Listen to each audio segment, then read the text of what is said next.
All right.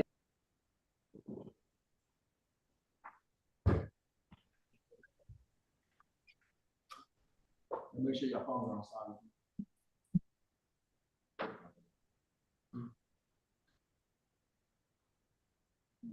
They've got a monitor working. Yeah.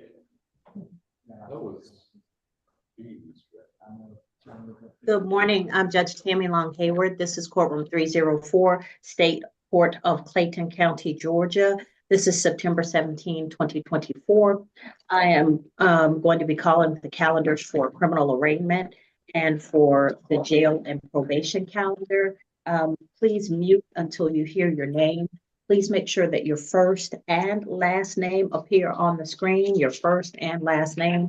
And at some point, Mr. Hall, you're gonna have to pull over because you're gonna pick up a distracted driving charge when you're driving and participating in Zoom, sir. And I'm probably assuming that you are here for a traffic event, so you don't want to get another traffic event.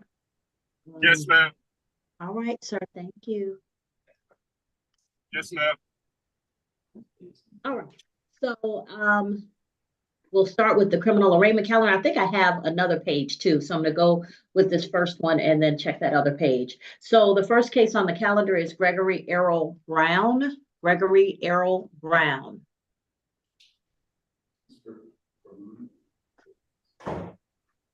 Gregory Brown. It says that he requested to be on the calendar.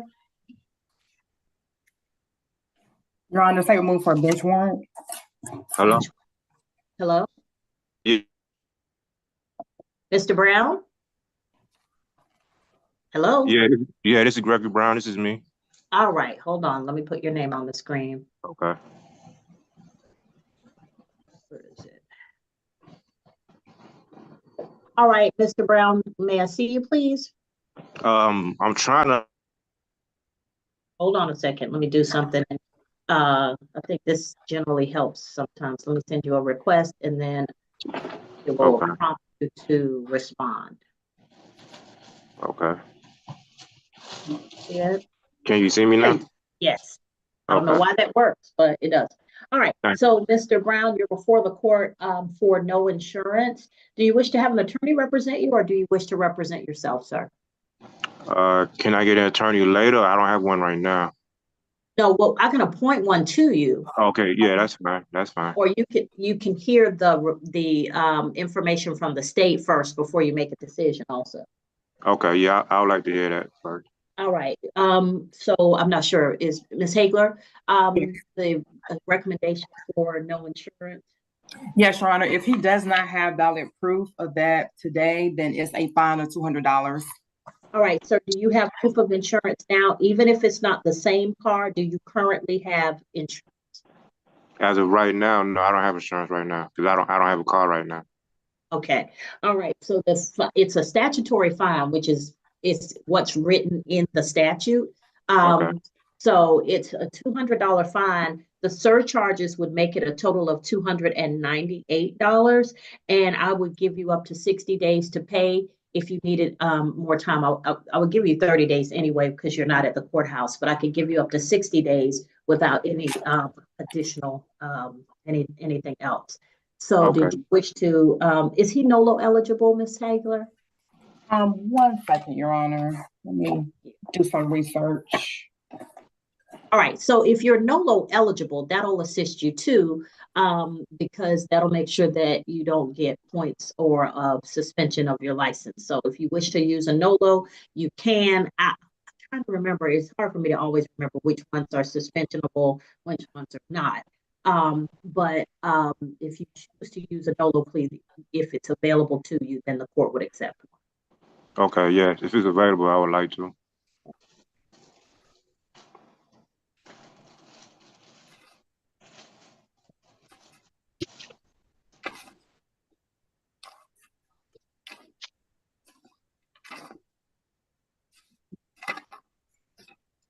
At this time, based on what I see in the file, I don't see where he has used it within the last 5 years, Your Honor.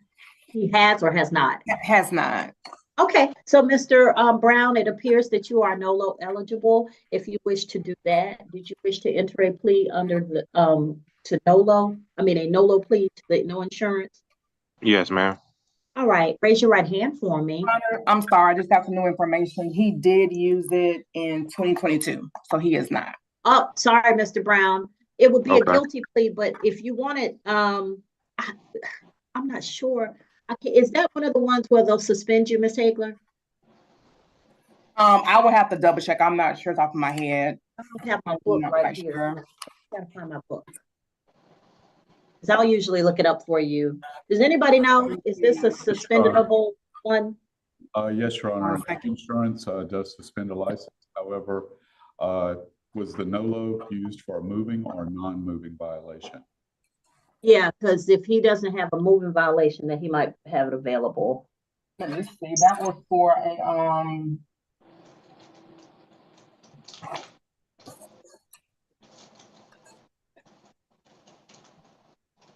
it was for a moving. I'm sorry. No. It was for another failure to maintain insurance in 2022. Then if he used a NOLO, Yeah. So it's for the same offense. this will suspend his license. Yes, for the same Yeah, offense. Mr. Brown. So, Mhm. Mr. Brown, what's with you and insurance, sir? It must have been a lapse at that time. I don't know what happened at that time. Okay, so yeah, you don't have a NOLO available to you. Thanks y'all for checking. If you wish to enter a guilty plea, you can. If you wish to talk to an attorney, I'll ask Mr. Taylor, I'll assign them to speak with you. That's up to you, and then we can come back to your case if you want to think about it. Okay. So if I do enter a plea, my license will be suspended? Yes, I think it's 120-day suspension. If you don't currently have a car, then if you rolled that suspension out, by the time you got around to getting another car, it would be over. But because it's based on the date of conviction as opposed to the date of the incident. Okay. Well, I have a rental right now. You have So a rental vehicle? okay, well then you might want to talk to an attorney about what your options are, sir. Yeah, I would like to do that, please. All right, so at the appropriate time, I'm gonna have the attorneys from Lister Fulton Dennis speak with you about your options, and then they'll see if they can help you resolve this, okay? Okay. All right, just hold on for me. Just mute your device, and then I'll let you know what when I'm gonna put you in a breakout room. Okay. If you do this though, if you know how to use the chat function. I'm not too familiar with it, but I'm pretty sure I can figure it out. Okay. Right now. If you move, you can do one of two things. You can either look for something that says participants on your screen, and when you click next to your name under participants, you should be able to open the chat function. Or if you touch the screen next to your name, next to where you see your picture, there should be a blue box with 3 dots. Okay, I see right now. I see a blue box, well, a blue circle that says "done speaking" and 3 dots below. So that's not what you're talking about. I don't think that's the one. I think Okay. you're looking for something that either says more or chat. Okay. All right, so look for that. When you find it, you'll see the first name is going to say everyone, and it's going to be in blue. Click on that, and it'll have a pull-down menu. You're looking for courtroom 304. Please send your phone number to courtroom 304, and Mr. Taylor or Mr. Lynch will have the opportunity to call you. Okay. Okay? All right. I appreciate it. No problem. Hector Eduardo Barona Ortiz. Your Honor, Mr. Barona Ortiz is present in the courtroom. I'd ask to conference, and I'd also ask if Ms. Hagler could text the sentence recommendation or chat it to my personal computer. I'm also logged in as well. Okay, it was sent last Friday. I will resend it, but it was sent last Friday, the recommendations. Okay. I'll resend it. Mr. Taylor, do you need the assistance of Ms. Sonia? Mr. Kumana, you see. Good morning, Your Honor. Judge. Good morning. He is fine with English, Your Honor. I have Okay. another case in jail, Your Honor, so I'm here with you I today. figured that, Ms. Yes, Sonia. yes. Thank Doing your you. exams at home. Yes. You sleeping okay? Asia Chrome. Thank you, Your Honor. Ms. Kroom is also present in the quorum. I just asked for an opportunity to conference with her. Okay.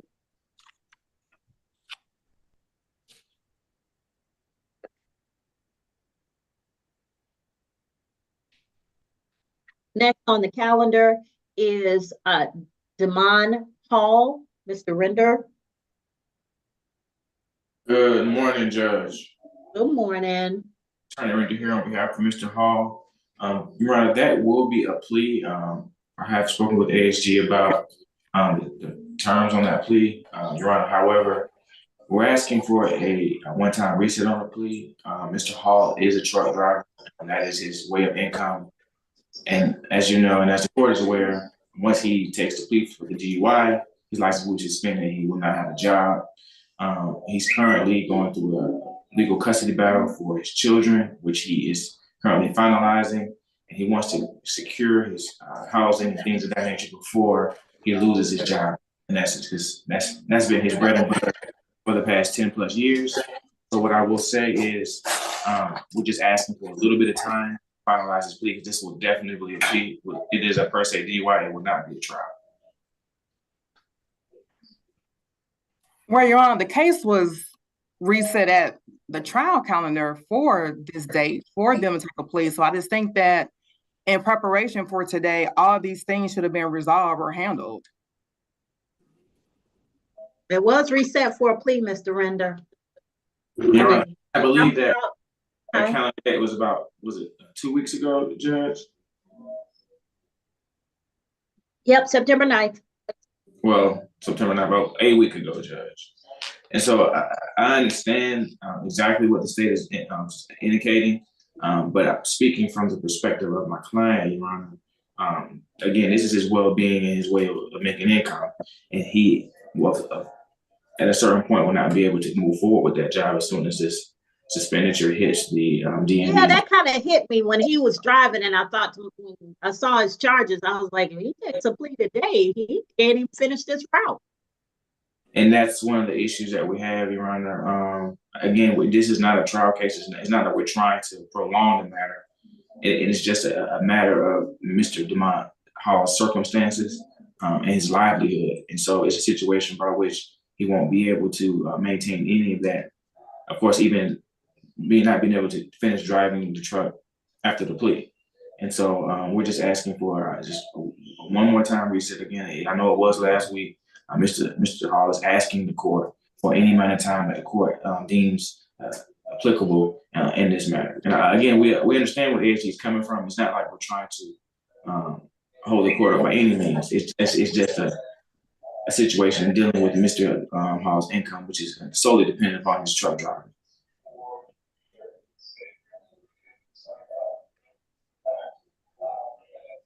All right, Ms. Bell, we got a date 30 days out.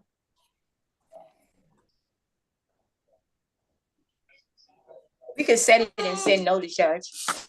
Thank you. Yeah, I'll send notice. Let me look at it. All right, Alrighty. give you 30 days, Mr. Render, on behalf of Mr. Hall. Thank you. Well, we have Mr. Hall. We appreciate it. All right, Mr. Hall, you got 30 days. I know that's not a lot of time for the situation you're in, but work with what you can. Yes, ma'am. Thank you, Your Honor. All right. You might need to switch to dispatch or something. See if you can do that. Yes, ma'am. All right. All right. Frank Hogan, Chris Holt. Your Honor, Mr. Tolles did submit a leave of absence today. Oh, yeah, he has a waiver too. Okay, Mhm. thank you. You're welcome. All right. Can I say something, Judge? I don't know if you called Hogan, Frank Hogan. I did. Your attorney, Mr. Tolles, has filed what's called a waiver, which means that he's waiving today's hearing. He also has a leave of absence, but what he's going to do is speak with the assistant solicitor, and he's going to be working on your case prior to the trial date. Okay, so Thank you for coming, but you don't have to be here. But go ahead. You had a question? yeah, I do, because I'm sitting inside the building, a second chance bondsman. I just left the courthouse because I thought I had court today. Okay. And I didn't find out till this last week. And the only reason I found out about the court date was because second chance bailsman emailed me. Okay, So, let me ask go you ahead. I'm sorry. I'm not going to say too much. I wanted to try to get this over with. The main thing I need is a piece of paperwork saying that I'm supposed to do community service, because I had a place that was letting me do it, a veterinarian. Okay, but Mr. Hogan, you can do all the community service and just do whatever you and Mr. Tolles agreed to, and then he'll present it to me with whatever agreement he's trying to make with the state. That's not what I'm talking about. I got you. He told me not to say too much because he's not here. This is what I need you to know. If the only way that you got notice was through your bonded company, then that means you need to change your address with the court. You may have. I'm going to drive right back over there and go downstairs to the. So when you come into the building, go to the first floor, go to the state court clerk's office, tell them that you need to change your contact information, and then they'll walk you through that process, right? So when you change your contact information, then you should get the notices to you directly to your mail, okay? Okay. They'll still come to your bonding company. They'll still give you notice, but you'll get it directly to you, and that's better. It is, because Chris is busy. So the thing is, and that's why I was telling him, I came to the courtroom expecting for it to be done today. I wanted to pay the fees and put this thing behind me because I have so much other stuff going on. I'm an overall truck driver. Chris didn't tell you guys, I'm a CDL truck driver. Okay, but listen to me, Mr. Hogan. Like I said, don't tell me. I'm sorry, I got it. I'm sorry, Ms. Hayward. Mr. Tolles knows how I work. He's known me since magistrate court. So he knows that if he needs an alternate date to make a plea, I have other calendars that he can come on. So if we could do 1 week, Judge. Yeah, he'll we could do 1 week because Mr. Tolles' leave ends after this week, so we could do next Tuesday. So we'll put you on a calendar for next Tuesday. You can come by video.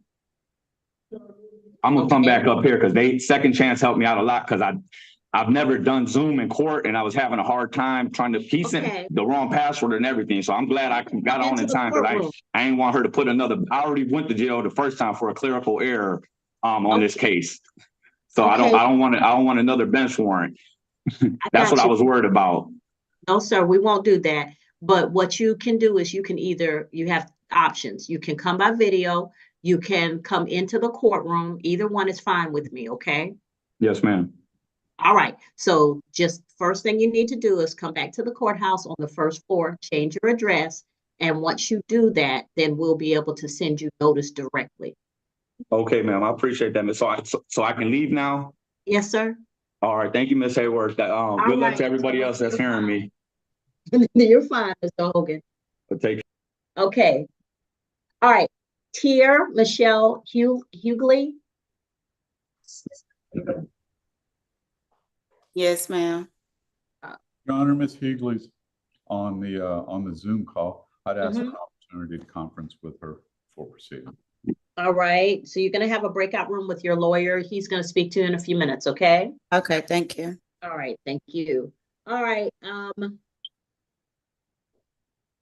Yoneli Ortiz Amgomas. Yomeli Ortiz Amgomas.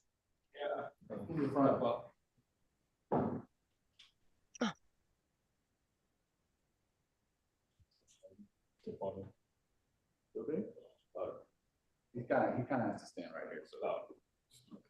Señor, ¿necesita intérprete o habla español o habla inglés? Español. Okay, Your Honor, he needs an interpreter. That's fine. Thank you, Ms. Sonia. All right, Yes. sir, you're before the court for no license and impeding traffic. Usted está aquí porque tiene una acusación con 2 tickets, uno de manejar sin licencia y el otro impedir el paso del tráfico. Hola, buenos días. Good morning. Good morning.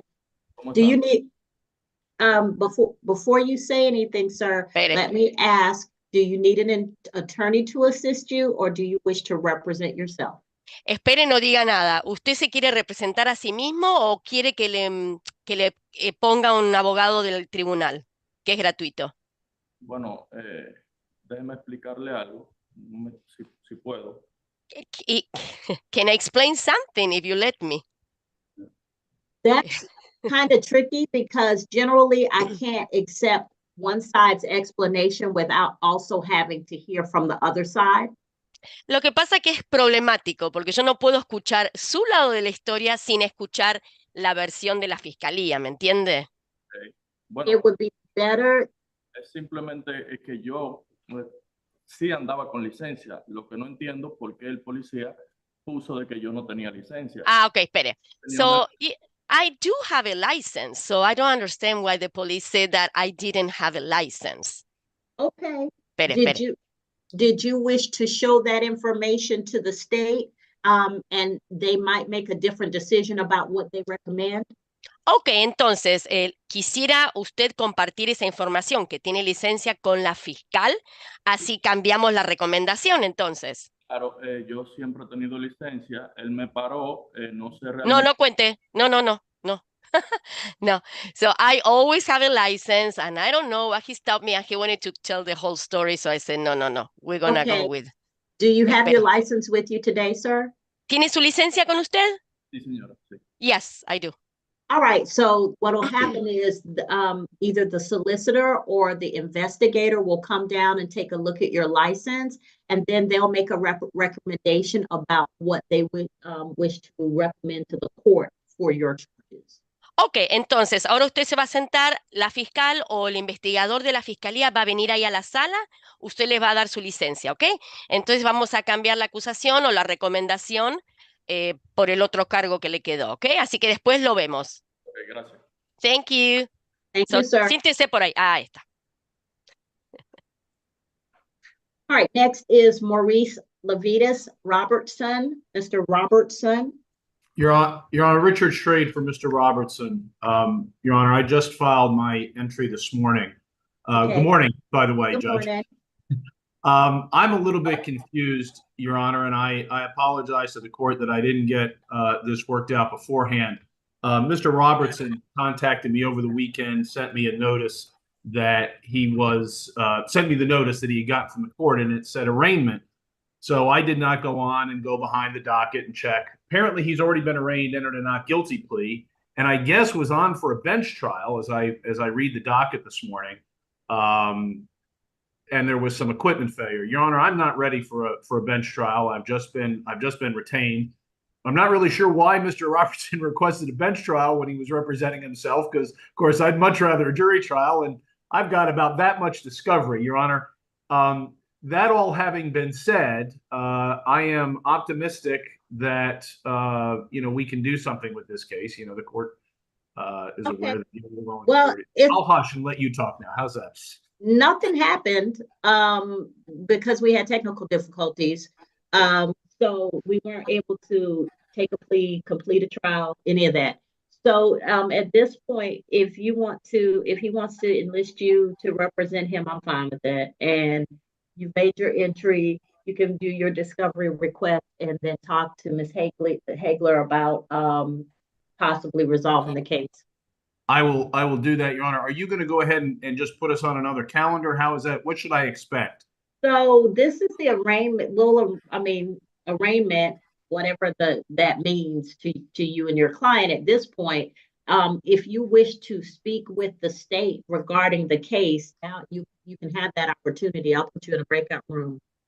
Well, I think it would probably behoove me if I sent Ms. Hagler my standard discovery request and get just a little bit, because I'm just not in a position to do anything other than say, gee, I don't know. That sounds good. All right. Your Honor, I appreciate the courtesy. So the next thing that'll go on, this will go on a trial calendar. Is that right? Yeah, pretty much, but it may come up on another calendar, either a motions calendar or some other calendar before then, but if otherwise it's going to be on a trial calendar. Thank you, Your Honor. Okay, but if y'all work something out after you get your discovery, if y'all work out a plea, you can always call and ask to have it placed on like one of these, sort of like it's sort of an omnibus calendar more than just arraignment. If you want to take a plea, we can put it on a Tuesday video camera calendar. I understand, Your Honor. One last thing, and I don't mean to be difficult. No. It shows that it's on it's in bench trial queue. If you want to switch to jury trial, that's fine. I would like to, Your Honor. If that's all right, I'll file a jury demand along with the discovery stuff. Okay. Thank you, Your Honor. I appreciate the courtesies. No problem. Ms. Hagler, I'll be in touch, Anon, as soon as my assistant gets back in the office. Thank you. Your Honor, may Mr. Robertson and I be excused? Yes. Thank you, Your Honor. Mr. Robertson, I'll call you in just a minute.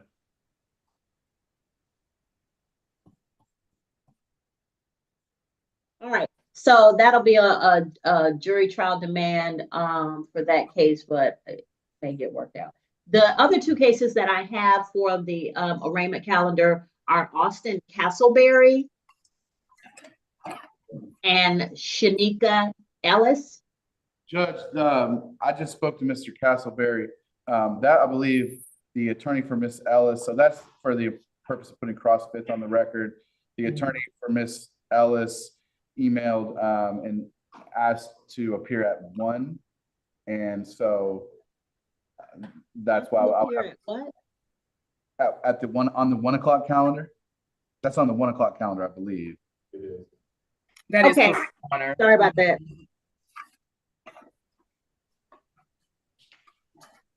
I didn't know we had a 1 o'clock calendar.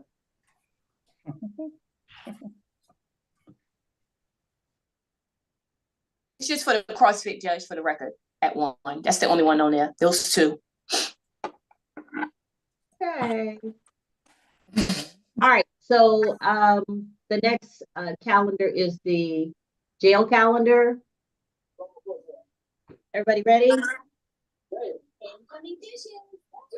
So Ms. Thomas, Giovanni Thomas, please mute your device. Everybody mute your device. So at this point, before we call the jail calendar, there's a couple of people who need to be spoken to. So Barona Ortiz is in the courtroom. Kroom is in the courtroom. Hall and Brown are by video. And Hugley is by video. And, Your Honor. Ortiz, Ms. Hagler, Mr. Ortiz has documents, I guess, that you may wish to look at before you make a decision regarding his case. And yes, Mr. Taylor? I just wanted to renew my request that the solicitors send over their sentence recommendations. Yes, I'm doing it now. Please be patient. I'm doing it right now. Give me 1 second. You did not receive. Okay. So, Mr. Sperlin, how you doing? You have somebody on the jail calendar? Good morning, Judge. How are you? I'm good. Good to see you this beautiful day. It is beautiful, isn't it? Good to see you. It is amazing. Atlanta at its best. Judge, I am here on behalf of Amelia Ramirez, who is a female in custody, and I would like to have a brief pretrial with the prosecutor in a private room at the court's convenience, please. All right. She's getting some stuff over to the attorneys in the courtroom. As soon as she's ready, then I'll go ahead and put you in a breakout room. And while they're pre-trying with their clients, then she can go ahead and speak with you. No worries at all. Thank you, Judge. All right. Thank you, Mr. Spellner. Good to see you as always. All righty. Thank you. See you too, sir.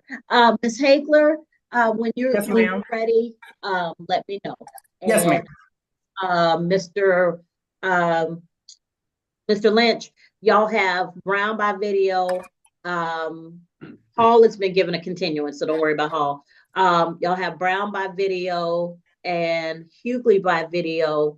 Then Crooms and Carmona are in the courtroom, and I guess Ortiz is just waiting for a document check. Okay. So for Mr. Brown, I believe Mr. Taz may have or Mr. Taylor has a conflict. If I could get a breakout room with Mr. Gregory Brown, go ahead and get that taken care of, and then I can move on to the next person. Sounds good. All right, so I'm setting up the breakout rooms. Mr. Brown, you're going to be placed in a breakout room with Mr. Lynch. So when you see the invitation pop up on your screen, just touch that to get out of the breakout room. Once you're in there, if you touch your screen, just activate your screen. The leave breakout room should pop back up on your screen, okay? And Judge, we're going to submit an appointment order. I have it here, but could I request that the state would send me their, I mean, I know the recommendation is going to be a $200 fine, but if they could send me the, accusation police report, just in case it does move forward. For what case? For Brown, Gregory Brown. Okay, I'll have Ms. Arnold bring that down to you. Okay, Please stand by. And then, all right, thank you. So room, breakout room number 2, I'm going to put the courtroom and Mr. Brown.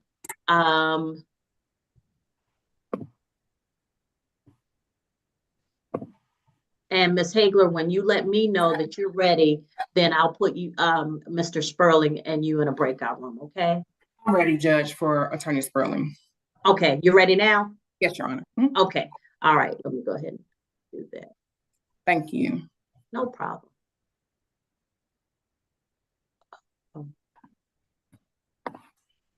There we go.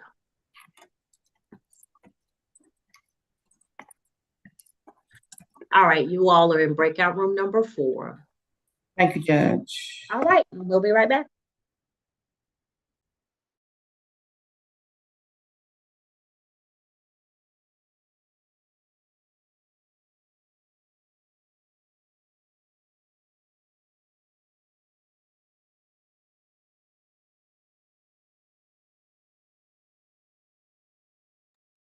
Mr. Brown, are you able to get in?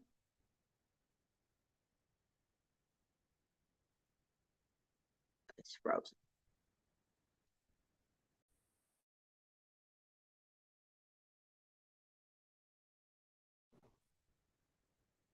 Mr. Brown, I believe they set up a breakout room.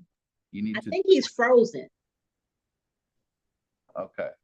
Yeah, I think that picture's been up there for a minute. It hasn't moved. So I think he's frozen. So just be patient. He'll be in there in a minute if he can work it out. Okay. All right.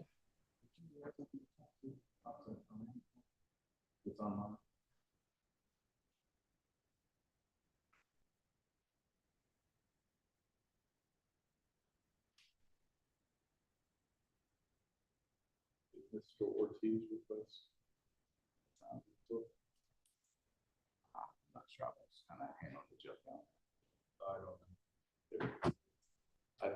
He's the one that says he has a license. So no, just Mr. Brown. Okay. At this point.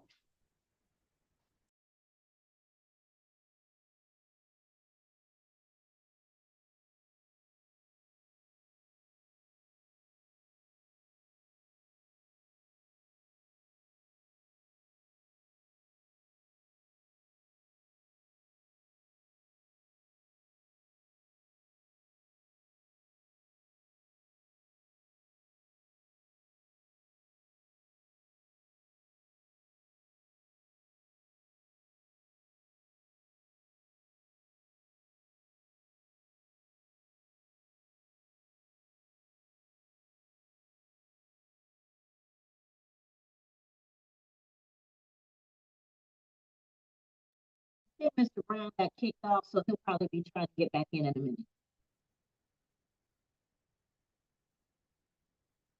Mr. Robertson, at this time, sir, you're free to go. You can stay and watch if you want to, but you don't have to.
Judge, I apologize. You may have already explained this to me, but other than Mr.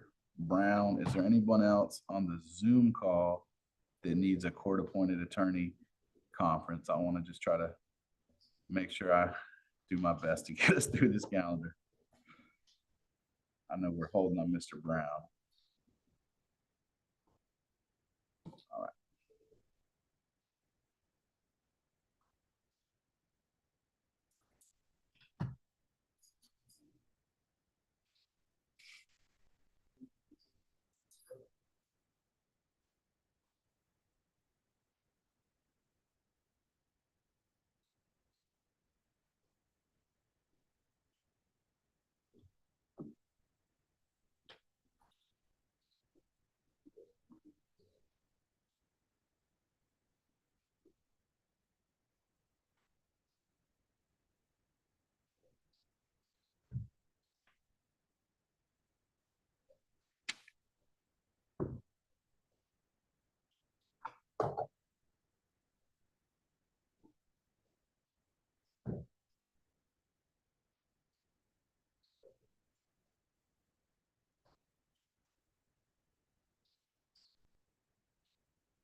Your Honor?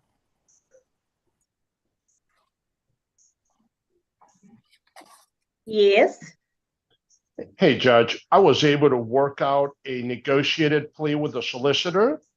If I could respectfully ask to be placed in a private room so that I can talk to my client, let her know what I think we should do, and then we should be able to come back online in the hope that we can resolve the matter through a negotiated plea. We don't have a lot of options because your room, your client's an inmate. The rest of the courtroom's going to hear. Is that okay? Yeah, that's okay. I'm going to speak with her in Spanish, frankly, so Okay. that's fine.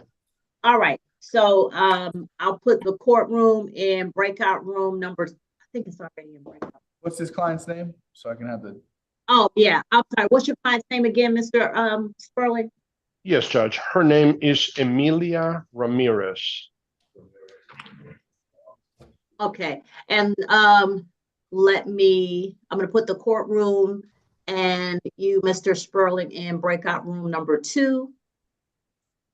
Thank you, Judge. You're welcome. And then Mr.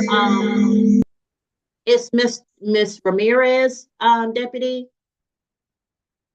And Mr. Brown has not come back on yet.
Your Honor, whenever you're ready, I do have an announcement on page 4, Mr. Ortiz. Whenever you and the interpreter is ready, I can make my announcement on that one. All right, the Mr. Sperling is in the breakout room with his client, so that has the courtroom hooked up in the breakout room.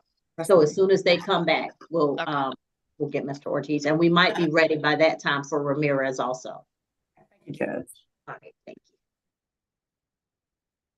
you. Your Honor, we have also Mr. Gonzalez. Oh, I lost you. It's another inmate, but it's an inmate, so we will have to wait then. Okay, well, if we may be able to bring him up also, if he's with Lister Holton Dennis, then we may be able to get everybody taken care of in order so you can go on to help someone else. Yes, we already spoke with him, so he's ready to plea. Okay, thank you. You're welcome, Your Honor. See you in a minute.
Your Honor,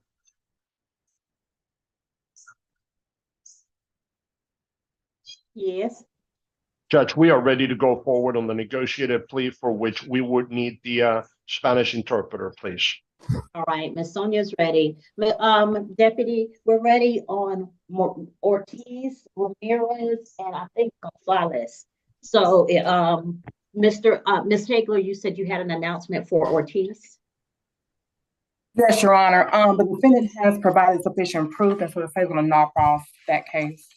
All right, so Mr. Ortiz, your case is being null pros. You're free to go at this time, sir. Just please make sure that you have your documents on you. Take Señor care. Ortiz, se puede retirar, la fiscalía le ha retirado los cargos en su contra, ¿ok? Asegúrese siempre de manejar con sus documentos. Se puede retirar. Gracias. Muy bien, adiós.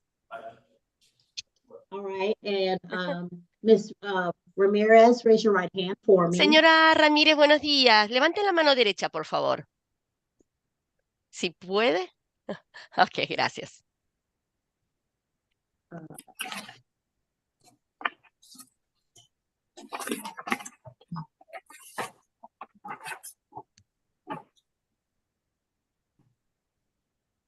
All right, Amelia Ramirez Montañez. Montañez, yes, Emilia Ramírez Montañez. Do you solemnly swear or affirm any testimony you give in this matter will be true? ¿Usted jura y testifica que cualquier testimonio que dé hoy aquí va a ser la verdad? Sí. Yes. All right, you can put your hand down. Baje la mano. You're before the court on State of Georgia versus Amelia Ramirez Montañez, 2024 CR 07370. Usted está aquí, el caso es del estado de Georgia en contra de Emilia Ramírez Montañez, el caso es el 2024 CR 07370. You're charged with interference with custody and contributing to the delinquency of a minor. Usted está acusada o tenía dos acusaciones originales, que era interferir en la custodia y incentivar el quebrantamiento de las leyes de un menor de edad. You're represented by attorney John Sperling. Su abogado es el señor John Sperling. Mr. Sperling, what is your client plea to the offenses before the court? Señor Sperling, ¿cómo se va a declarar su clienta? Your Honor, my client is prepared to enter a guilty plea to the interference with custody charge, with my understanding that the state will submit a no pros as to the contributing to the delinquency of a minor count. Su señoría, mi cliente se va a declarar culpable solamente de interferir con la custodia. Hemos entendido a través de la charla con la fiscal que el otro cargo que tenía de incentivar el quebrantamiento de las leyes de un menor de edad se lo van a quitar, ¿ok? No van a proceder con ese cargo. All right, ma'am, by entering a plea of guilty to count one, you give up the right to have a trial by jury or judge. Señora, entonces al declararse culpable del primer cargo, como ya dijimos, de interferir con la custodia, usted renuncia a su derecho de ir a juicio frente a un jurado o frente al juez. You give up the right to have the state prove your guilt beyond a reasonable doubt. Renuncia a su derecho de que el Estado pruebe que usted es culpable más allá de duda razonable. You give up the right to have the state, you give up the right to have this to be considered innocent until proven guilty. Usted renuncia a su derecho de lo que se llama presunción de inocencia, que es inocente hasta que la encuentran culpable. Usted renuncia a ese derecho. You give up the right to present evidence and testimony on your behalf. Renuncia a su derecho de traer testigos y evidencia en su favor. To not incriminate yourself. Renuncia a su derecho de no autoincriminarse. And if you are not a United States citizen, a plea of guilty or no contest could negatively impact your immigration status. Y por último, si usted no es ciudadana americana, declararse culpable o nulo podría traerle un impacto negativo en su situación inmigratoria. Do you understand all of these things, ma'am? Señora, ¿entendió todo esto que le acabo de decir? Sí. Yes. Factual basis and recommendation, interpreter speak, please. La fiscal nos va a decir qué fue lo que pasó y cuáles son las recomendaciones.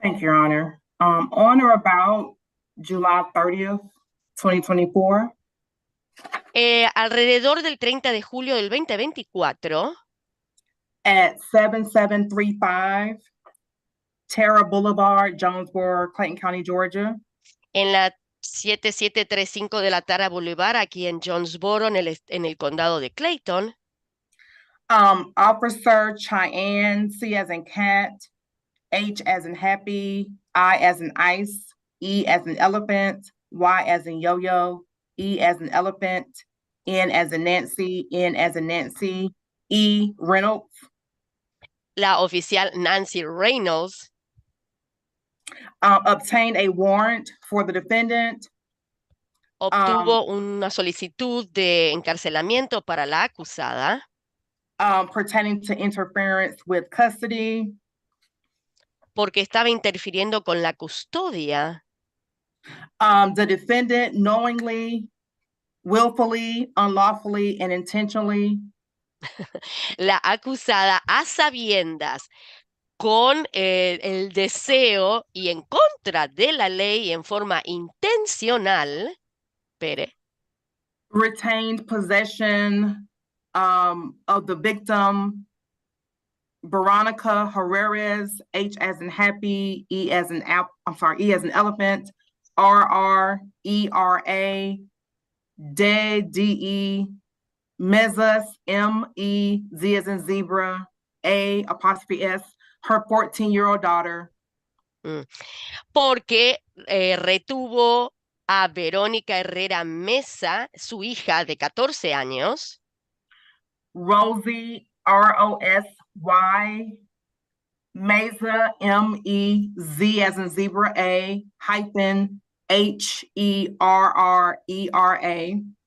Y también Rosy Mesa Herrera. The defendant knowingly allowed her juvenile son, Diego, D-I-E-G-O, Gutierrez, G-U-T as in tree, I-E-R-R-E-Z, Ramirez. Y hizo que su hijo, Diego Gutiérrez Ramírez, to pick the victim's daughter up from their home. Dejó que su hijo fuera a buscar a su hija de la casa. The defendant ignored multiple requests from the victim to return the victim's daughter. The interpreter is getting a little confused. The victim and the victim, I'm confused. It's my understanding. Yes, I'm sorry. The daughter was the female juvenile is not my client's daughter. We're talking about Veronica? Or Rosie. Yeah. Or Rosie. It's better if we say the names instead of victims. I'm getting very confused. Okay, that's fine. Yes. Okay. That's fine. The defendant allowed her juvenile son, Diego Gutierrez Ramirez, to pick up Rosa Meza Herrera from their house. Ok. Señora, me estaba confundiendo con las personas que participaron en la historia, entonces les pedí que dijeran los nombres. Entonces, básicamente, la fiscalía alega que usted le pidió a Diego que vaya a buscar a Rosy a la casa. The defendant ignored multiple requests from Veronica Herrera de Mesa. Que usted ignoró que Verónica le pidió varias veces to return her daughter, Rosa Meza Herrera. Ah, Rosa is Veronica's daughter. Yes. Now, clink. Ahora entendí. Porque Rosy es hija de Verónica. Entonces, Verónica le dijo a usted varias veces que le devuelva a Verónica, que le devuelva a Rosy a Verónica. Esa es la historia. Ok. The defendant also showed text messages between her and Veronica Herrera de Mesa. También la víctima mostró varios mensajes de texto demostrando esto, ¿no? Entre usted y Verónica. And in the messages, it shows Miss De Mesa asking for information on her daughter, Rosa Mesa Herrera. En esos mensajes de texto, varias veces Verónica le pide a usted información acerca de dónde estaba Rosa. Miss Veronica was asking where her daughter was and asking for the address to where they were and asking the defendant to bring Rosa to her. En esos mensajes de texto, ella preguntaba dónde estaba la niña, que le dijera la dirección donde estaba y le pedía que le devolviera a Rosa. The defendant refused to send the address, and she also said no at the times that that she was asked to bring Rosa back to the home. Usted no le mandaba, no le devolvía los mensajes, no le contestaba y usted no le devolvió a la niña. The defendant admitted during interview that Rosa por teléfono con la mamá, hasta fue a verla a la casa. Ma'am, Amelia, you do not need to answer questions at this point as to what happened or didn't happen, okay? Emilia, usted no tiene que contestar, no tiene que decir nada acerca de lo que pasó, por favor, no diga nada. So the defendant admitted during the interview that Rosa had been staying at her home for the past 22 days. Cuando le hicieron una entrevista a la acusada, a usted, admitió que Rosa había estado con usted por 22 días. And that her juvenile son, Diego Gutierrez Ramirez, had been having sex with Rosa Mesa Herrera without protection. Y que Diego Gutierrez Ramírez había tenido sexo con la niña sin usar protección. And those are the facts of the case that's pertinent to count one. Your Honor, at this time, the state is requesting that the defendant serve 60 days, that she be given credit for time served, and that she has no contact with the victim, and the state is now crossing count two.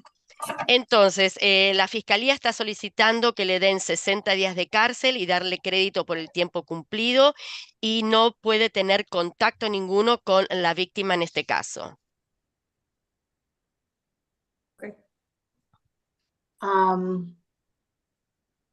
Yo tenga preguntas. I have questions. Preguntas. A lot of questions. So,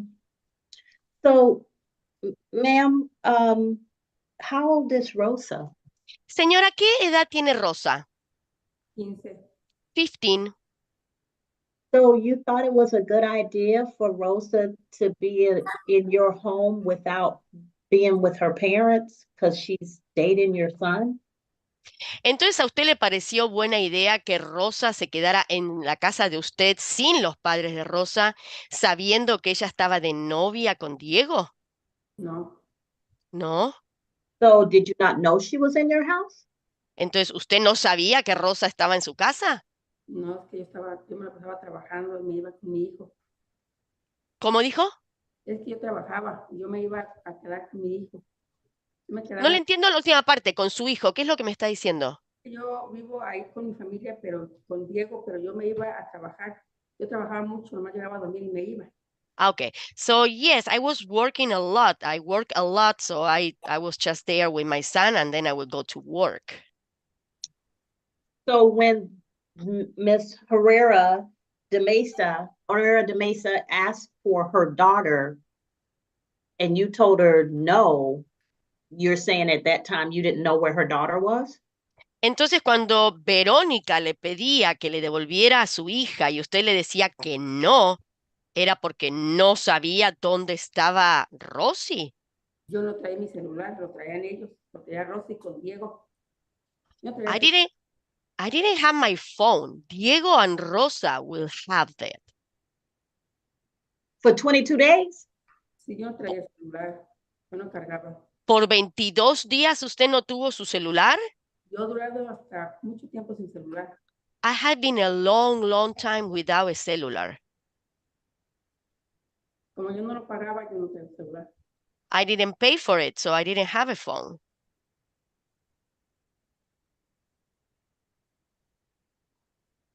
So, Ms. Ramirez Montañez, this is very hard for me to believe. Señora Ramírez, realmente esto me resulta bien difícil de creer, lo que me está diciendo. I'm the mother of boys. Yo soy madre de niños, de varones. I know every trick they can pull. Yo sé los trucos que ellos tienen. I can walk into their room and smell the room. Puedo entrar en su cuarto y ya huelo. Pero me siento culpable porque no verme más cuentas, pero sí me siento culpable. I do feel guilty for not knowing this or not realizing this. Because what's going to happen is you're going to end up with a child being produced from this, and you're going to cut off both of the futures of this 14 and 15-year-old. Sí, porque usted lo que va a, o que estuvo ayudando a que estos dos menores de 14 y 15 años su vida se les corte porque puede ser que tengan un niño entre ellos. 14 and 15 is too early for them to even be dating. 14 y 15 años es una edad muy corta, son muy jóvenes para estar noviando. If they're hanging out as friends with a group, that's fine, but 14 is way too early and 15 way too early for someone to be sexually active. Que sean amigos y que anden saliendo en grupos de amigos está bien, pero 14 y 15 años que estén teniendo relaciones sexuales es demasiado temprano. I started having these conversations with my children early and continually. Yo empecé a tener este tipo de conversaciones con mis hijos temprano y bien a menudo. Sí, me siento culpable por no. Yes, I feel guilty. I don't want you to feel guilty. I just want you to be observant. I don't believe that you didn't know. Yo no quiero que se sienta culpable, pero quiero que esté más al pendiente, pero realmente yo no le creo a usted que usted no sabía. And it's not cute or funny. Y no me parece gracioso tampoco. The last thing we need is another baby coming into this world with parents that aren't prepared to take care of them. Lo único que no necesitamos es otro bebé en este mundo con padres que son bebés también, que no saben cuidar a un niño. If you're working so much that you can't even understand that your child is having somebody hidden in your house for 22 days, you can't afford to have them have a baby. Si usted no pudo darse cuenta durante 22 días, cuando iba a trabajar y volvía a la casa y no se dio cuenta que su hijo tenía a Rosy escondida en la casa, me imagino que usted no va a tener el dinero suficiente para cuidar a un bebé. I mean, that's not a good thing. No Your es son algo bueno. and that woman's daughter both deserve to go to have a future, to get an education, to work or go to college. Tanto su hijo como Rosy tienen derecho a terminar el secundario, ir a la universidad, tener un futuro, tener un buen trabajo. I know if my kids ate cookies or chips when I told them not to. You had a whole human being in your house for 22 days. I am not buying that you didn't know. Yo me entero cuando mis hijos traen cookies y les digo que no tienen que traer, yo me entero que están ahí. Yo no le creo a usted que por 22 días su hijo tuvo a Rosy ahí en la casa y usted no se dio cuenta. No le creo. Your Honor, I do have to intervene because I don't think that she said that she did not know that the young lady. And I said for 22 days? No, I don't think that's what she said. I think that what she said, and perhaps we need clarification, is I think she said that she did not know that Rosie's mother was looking for her because she did not have a phone. That's what I think she said. Perhaps if we can clarify, because I do not believe she said that she did not know that the young lady was at her home. Okay. Señora, queremos aclarar algo porque no sabemos si quizás yo no la entendí bien y las cosas se están yendo de mano. La pregunta es, o su abogado lo que está diciendo es que usted dijo que no sabía de los mensajes que Verónica estaba mandando porque usted no tenía el teléfono. Ahora, lo que la jueza quiere saber es si usted sabía o no sabía que Rosy estaba en la casa. ¿Usted sabía que Rosy estaba en la casa? ¿Sí o no? Sí, pero de los mensajes no. Ah, okay. Yes, I knew Rosy was in the house. I didn't know about the text messages. There you go. Ah, So that makes it worse, ma'am, because you knew a 15-year-old, someone who is not an adult, was in your home. entonces ahora esto lo hace aún peor, porque usted sabía que esta niña de 15 años, que no es una adulta, estaba en su casa. If your son went missing for 22 days, wouldn't you be looking for him? Si su hijo estuviese perdido por 22 días, ¿no lo hubiese ido a buscar? If somebody's minor child comes to my house and they're not looking for them by the time they're supposed to go home that day, I'm calling them. I'm finding them. Si un menor de edad estuviera en mi casa y para la hora que ya tendrían que venir a buscarlo, no lo vienen a buscar, yo llamaría a los padres de ese menor de edad. You're essentially pimping for your son. Básicamente usted estaba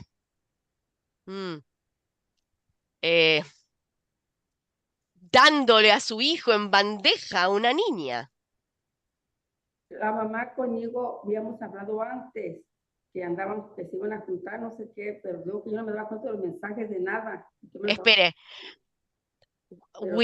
With her mom, we were talking prior. And I think they were supposed to get together or something like that, but I don't have the messages. Ma'am, I'm going to accept whatever plea this is. What plea is it, Mr. Sperling? Ok, voy a aceptar la negociación que hicieron con la fiscalía y listo. Señor Sperling, ¿cuál fue la negociación a que llegaron? Judge, the negotiated plea is for a straight 60-day jail sentence. Is it guilty? It is a guilty plea, Judge, to the interference with custody count, no cross to the contributing delinquency of a minor count, with a sentence of 60 days to serve in custody, credit for time served since 8/15/2024, and no contact with the young lady victim. Entonces, la negociación fue de 60 días de cárcel, le van a dar crédito por todos los días que lleva presa y solamente se va a declarar culpable del primer cargo, que es interferir con la custodia. Como ya le dije, el otro cargo se desestimó y no puede tener contacto con la víctima. Miss Ramirez Montañez, I'm going to sentence you on your guilty plea to count 1. Entonces, señora Ramírez, la voy a aceptar su declaración a cargos de culpabilidad del cargo número 1. To 60 days to serve with credit for time served. Como ya le dije, son 60 días de cárcel con crédito por el tiempo cumplido. And no contact with Veronica Herrera de Mesa and Rosie Mesa Herrera. No puede tener contacto con Verónica Herrera de Mesa y tampoco puede tener contacto con Rosy Mesa Herrera. If you have contact with Rosie Mesa Herrera, if she's back in your house, then you can be arrested for the felony of aggravated stalking. Si usted llega a tener contacto con Rosy o vuelve a su casa, usted puede ser acusada de un cargo mayor o felonía por acoso. So if you want, you need to sit down and have a very clear conversation with your son that if he wants mommy to go to jail for 10 years, if he brings Rosa back in the house, that's what's going to happen. Así que le recomiendo que tenga una charla con su hijo Diego, porque si Diego quiere traer a Rosy a la casa otra vez, usted corre el riesgo de estar encarcelada por 10 años.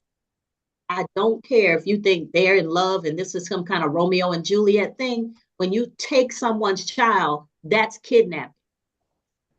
Yo no sé, no me interesa si usted cree que esto es amor y es un romance como Romeo y Julieta, pero a mí no me interesa. Esto se llama secuestro. Reducing the future opportunities of a 15-year-old child and a 14-year-old child because you think it's okay for them to be romantic is ridiculous. Porque si usted cree que cortarle las piernas de un futuro prometedor a unos niños de 14 o 15 años porque usted cree que esto es un romance, es ridículo. There's more to life than sex and babies. Hay más en la vida que tener hijos y bebés. And Y your sexo. son and Miss Herrera de Mesa's daughter both deserve to find out what else there is in life. Su hijo y la hija de Verónica tienen el derecho de descubrir qué otras cosas importantes hay en la vida. So start acting like a mom and stop hosting a bordello. Así que empiece a actuar como una madre y deje de llevar a cabo como si fuera un cabaret, una casa de sexo. And Sonia, you know, working with me, you're going to have to learn some new words. Yes, Your Honor. I never had to use all these words before. All right. Unbelievable. So, ma'am, you can go back with the sheriff's office, but please remember that if anything else happens, you're coming back to see me. Así que, señora, vuelva ahora a la prisión, a la cárcel, pero por favor, acuérdese lo que le digo, si no me va a volver a ver a mí. Judge, one quick point of clarification, Your Honor. Yes, sir. Just technically, the sentence, I would respectfully ask. Yeah, the 60 days, not the 12 months, Ms. Wright. Not 12 months with 60 Just days 60 to days serve. to serve. Yes, Judge. Solamente está pidiendo Your su Honor. abogado que lo que en la sentencia diga solamente 60 días, no que diga 12 meses, 60 días de cárcel. Es Your algo Honor, técnico. thank you so much. Always a All right, pleasure. Mr. Good to see Sperling. you. Madam Interpreter, thank you so much as well. Thank you, right. Mr. Sperling. Have a great day. Bye. Mr. Taylor or Mr. Lynch, are you already on Gonzalez Gutieres? If so, then we can go ahead and do that while Miss Sonia is still here. Judge, we are ready. Okay, bring up Gonzalez Gutierrez, please. Gonzalez Gutierrez, the male, I got it.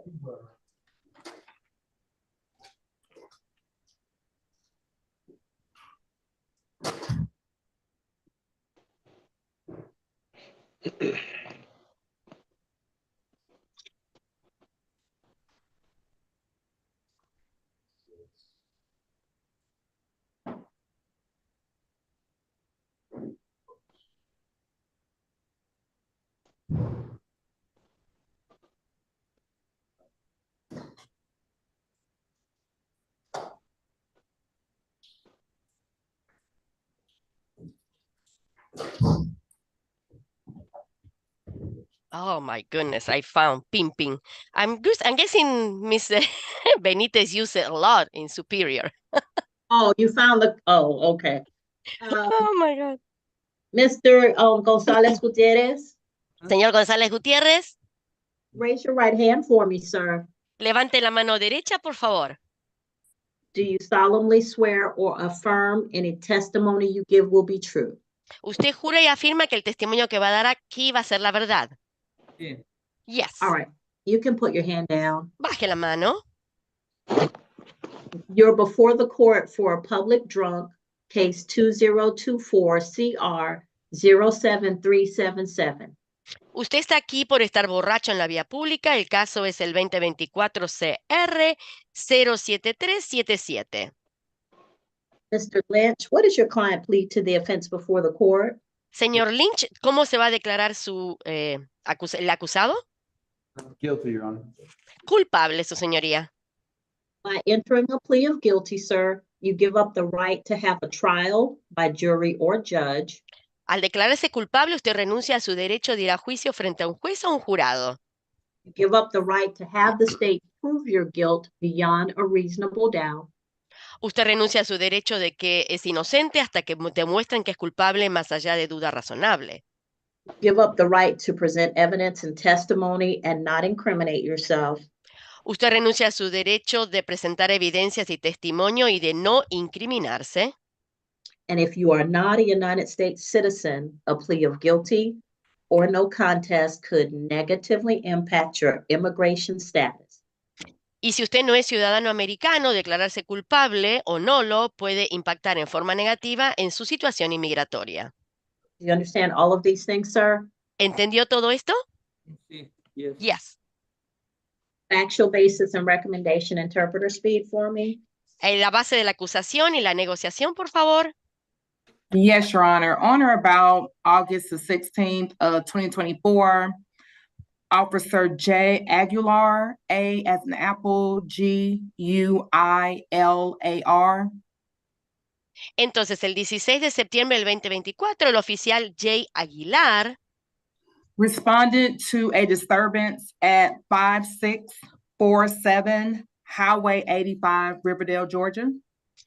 Fue porque hubo un llamado, porque hubo unos disturbios en la 5647 de la autopista 85, acá en Riverdale, Georgia. In Clayton County, this is the commercial business of Citgo gas station. Esto es un Citgo, es una gasolinera. The defendant did appear to be intoxicated. El acusado aquí presente estaba borracho. By willingly lying in the front of the gas station door. Estaba acostado en la puerta de la gasolinera. Unable to keep steady or walk on his own. Él no podía mantenerse parado o caminar. Causing other customers concern. Y otros clientes que estaban por ahí se preocuparon. Your Honor, at this time, the state's offer is a fine of $200. Así que bueno, la sentencia que estamos solicitando es de $200. Miss, do we know how long Mr. Gonzalez Gutieres has been in jail? ¿Cuánto tiempo lleva el señor preso? I believe he's been in here since the incident date. I believe he's been here about 30 days, if I'm not mistaken. Lleva 30 días preso. Está preso desde el día del incidente. So, Mr. Gonzalez Gutierrez, I'm going to sentence you to pay a fine in the amount of $200. That fine will be suspended in lieu of credit for time served. Entonces, señor, lo voy a sentenciar al tiempo ya cumplido de cárcel. Los $200 los voy a suspender. And you're not to go back to the Citgo gas station. No puede volver a esa gasolinera Citgo, ¿ok? At the incident location. Donde ocurrió esto. Mr. Gonzalez Gutierrez, if you are drunk in public and you can't take care of yourself, anything could happen to you. Señor González, si usted anda tan borracho en la vía pública y no se puede cuidar a sí mismo, le puede pasar de todo. You could be robbed, beaten, anything could happen to you. Lo pueden robar, lo pueden golpear, le puede pasar de todo. So you cannot take care of yourself if you're drinking in public. No se puede cuidar si anda borracho en la vía pública. They have Alcoholics Anonymous meetings where they meet and the language is Spanish. Hay grupos de alcohólicos anónimos que se juntan y hablan en español también. Find a meeting where they meet in Spanish and start attending AA meetings. Así que le pido que busque un grupo que usted pueda ir a reunirse con ellos, ahí en español, como le digo. Because it's time for you to get your life on track, sir. Porque necesito que usted encamine su vida. Okay? ¿Está bien? All right, be safe. Cuidado. Ok, cuídese, vaya con Dios. Gracias. Okay, so Miss Sonia, I think that's it for us. Thank you so much. I check at 1 o'clock to see if you have somebody. I have Castleberry and Ellis at 1 o'clock. We've spoken to both their attorneys, and I don't think they have anyone who needs the assistance of an interpreter. Okay, if you do, you just call us. I will. Thank you so much. Thank Take you, care. Honor. You too. Bye-bye. Bye. All right. So let me go over the calendar. Thank you, Ms. Martin, for giving me a little leeway because I wanted to get the interpreter taken care of. So first case on the jail calendar is Baker, Latimore Baker. Judge, I've spoken to Mr. Baker. I believe we're gonna, hold on for a second. We're gonna take a plea. However, I needed a chance to talk to the solicitor about the case briefly before we do so. Okay, so let's make all of our announcements, and then I'll put you in a breakout room so y'all can work out whatever needs to be talked about. So A brief conference. Keith Barber, Ms. Chang, Mr. Barber has 2 cases for probation revocation. Yes, Judge. All right, is he ready? He's ready. Stip and agree? Judge, we're gonna stipulate to a violation of probation. We are gonna ask for something slightly different. Okay. But yes. All right, next is Lucky Brock. Oh, Ms. Brock. I believe Mr. Taylor spoke to Ms. Brock, and I believe, is that a plea? That is a plea. Yes, Judge, that will be a plea today. Okay, this is one of those cases where we're talking about some borderline issues. Yeah, Okay, maybe, Judge. I haven't spoken to her on this. yeah, Ms. Hagler, Ms. Brock is a frequent flyer, and I think the issues are maybe medical compliance. I think once stabilized, she's pretty good, but I think we have some medical compliance issues. Is that, all right, Mr. Brown, hold on just for a second, and I'll take care of you. Is that what I'm understanding, Mr. Taylor? Well, speaking with her this morning, Your Honor, she's very lucid, understands the charges against her, and I was able to explain to her that the airport has gotten more strict with how they want people to be there, that they don't give them warnings anymore. They just take them in custody if they clearly don't belong there. She seemed to understand that, and so I think she's ready to go forward. All right, and Thomas Henry Cathy is this probation? Wasn't he just on the? So, Judge, one thing we wanted to find out is whether he is held on another case. He just took a plea. Correct. He violated already? I'm not sure he should have been, well, I mean, let's talk about it. So do we need a full hearing, or is it just going to be are we just going to talk? Judge, I didn't have much success speaking to Mr. Cathy this morning. I will be happy to try to speak to him again, but I believe.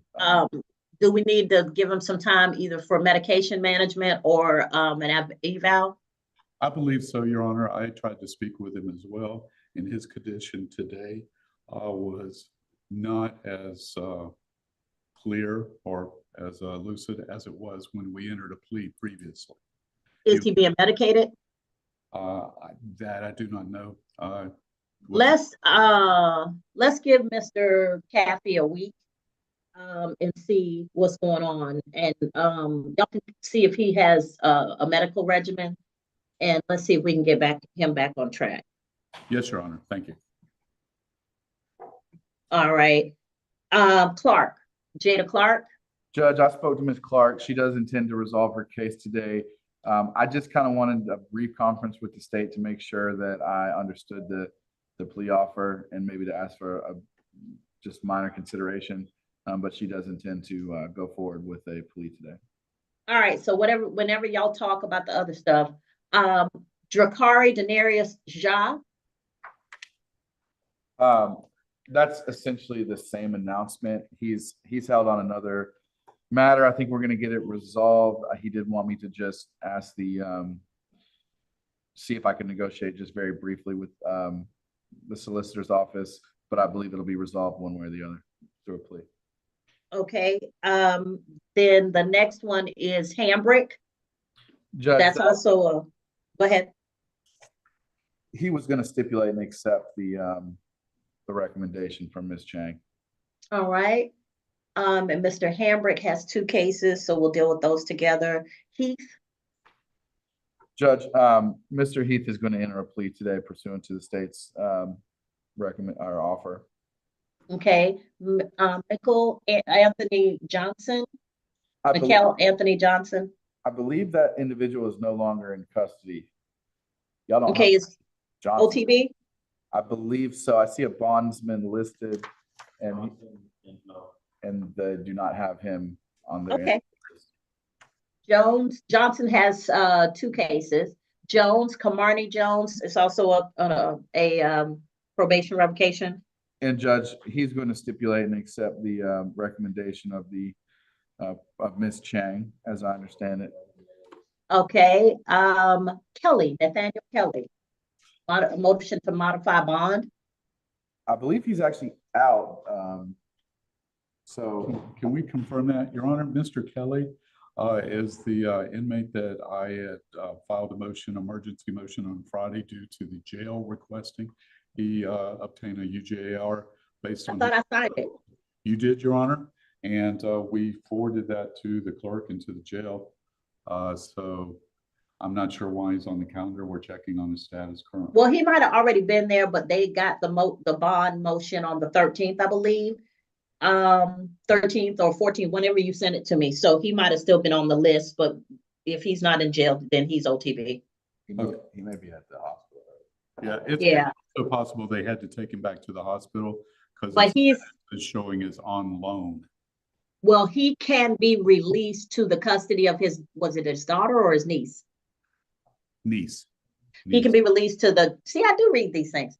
He can be released to the custody of his niece once he's released from the hospital. If you need to send the jail another copy of the order, you can do that. Thank you, Your Honor. I will do so. All right, Erica Lamb. Judge, that's going to be a plea. All righty. Pope. Tanasia Pope. Your Honor, I anticipate a plea. I've spoken with Ms. Pope on both of her cases. I would just like to pre-try this with Solicitor Hagler regarding the fines involved. Okay. And we finished with Ramirez Montanez. Oh, Lord have mercy. I just don't agree with this whole thing. Shoot, I feel like kids should sneak around and try and figure it out like we had to. Make it easy for them to be appropriating in your house. All right, Smith. Judge, so we are not listed as being appointed to Mr. Smith. I did speak to him. Does he want you? I think he does, Judge, but I don't. Okay, then you're now appointed. I need information from the state. Okay. I'll prepare the order. If we'll prepare the order, but I think he probably wants to resolve his case. But I don't have an accusation or plea offer at this point. All right, well, they can get that to you. James Spence. I think that may be we didn't speak to Mr. Spence yet, have we? I have not. So, Judge, we haven't got a chance to speak to Mr. Spence yet. All right, and I see an emergency motion to modify bond for Patricia Teagle. So, Judge, I did file that motion. I'm prepared to go forward on it. However, what I would prefer to do is enter a non-negotiated plea for Ms. Teagle. Okay. That's fine. And I can explain more about it, but I really don't care. Y'all have y'all have the right to go non-negotiated. I'll hear from both sides and then I'll make a decision. Michael, I want to pre-try the case before I try the case because that's just a waste of time. Just sure, make the announcement. We're prepared to go forward with the plea. All right, Michael Antoine Thomas. So Mr. Thomas, again, is he in? So I don't show us as being appointed. He is an active inmate and he has. If he wants you, you're appointed. Okay, but I don't have any information as far as what the state's recommendation is. And well, he's got 4 cases. I count 4. Oh my good goodness. He's got 4 cases. He needs you. Yeah, so we have to represent him. We just need some information to work with. I mean, on this third one, like, yeah, because he needs to understand, like, he's racking them up. He's looking at a felony the next time if these go through. So he needs to be clear that he can't just drive because he wants to. Yes. So just make that point to him before I have to. Marquez Keontae Weldon. Mr. Weldon. Yes, Judge. So we're going to stipulate to the technical violations, Judge. I think, while we do think Ms. Chang's recommendation is reasonable, I was going to ask for something slightly different. I believe, well, we can get into it, but I Yeah. think that All right, so let's roll. Bring out, so how we want to do this? We want to start from the top and roll through. And then when we get to the ones where you want to speak with the state, we'll just table those until we finish the other pleas, and then y'all can wrap those up at the end. I think that's a good way to do it. So, All right, Baker. Well, Baker, I needed to talk to the state on. Okay, state. Your Honor, I have two Yes. announcements from the arraignment, the out to bond arraignment calendar. For Okay, who you got? What you got? Hector Ortiz Carmona, that's going to be a not guilty. All right, so just make sure Mr.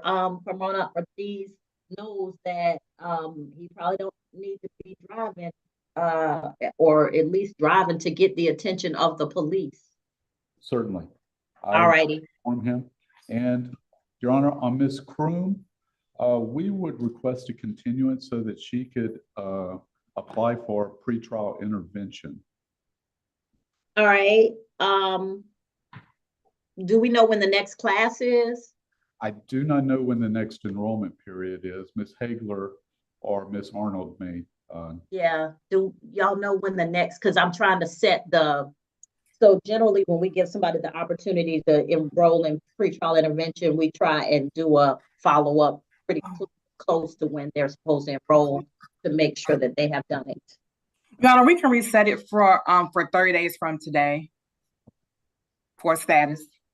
Okay, so they should be able to at least have the information necessary to enroll or to know if they're going to enroll in 30 days, correct? Correct, yes, ma'am. All right, cool. The enrollment form to the solicitor's office after court. All right, so Miss Val is Miss Wright. One of y'all will reset that, and then we'll send notice to Miss Kroom. Miss Kroom, at this point, you're free to go.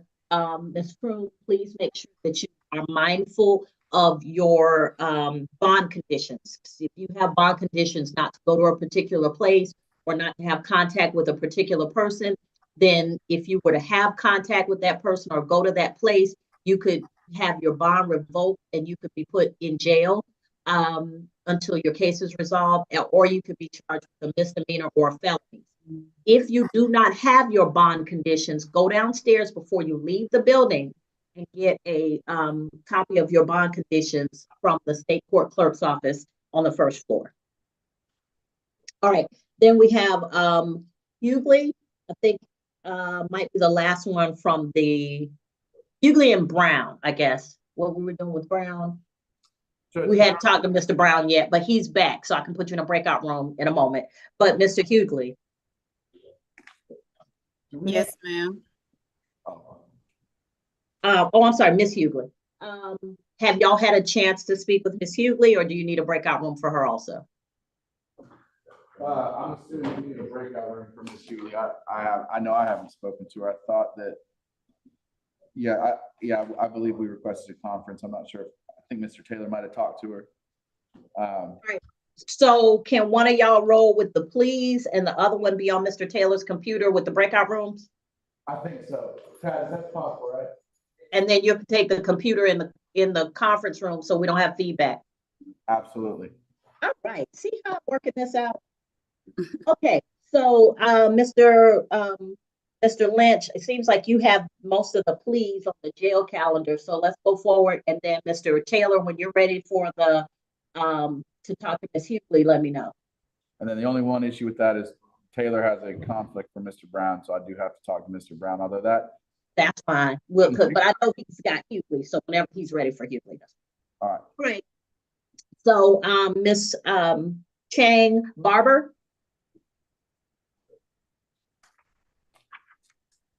She wants to bring out Mr. Barber. No, that's a male.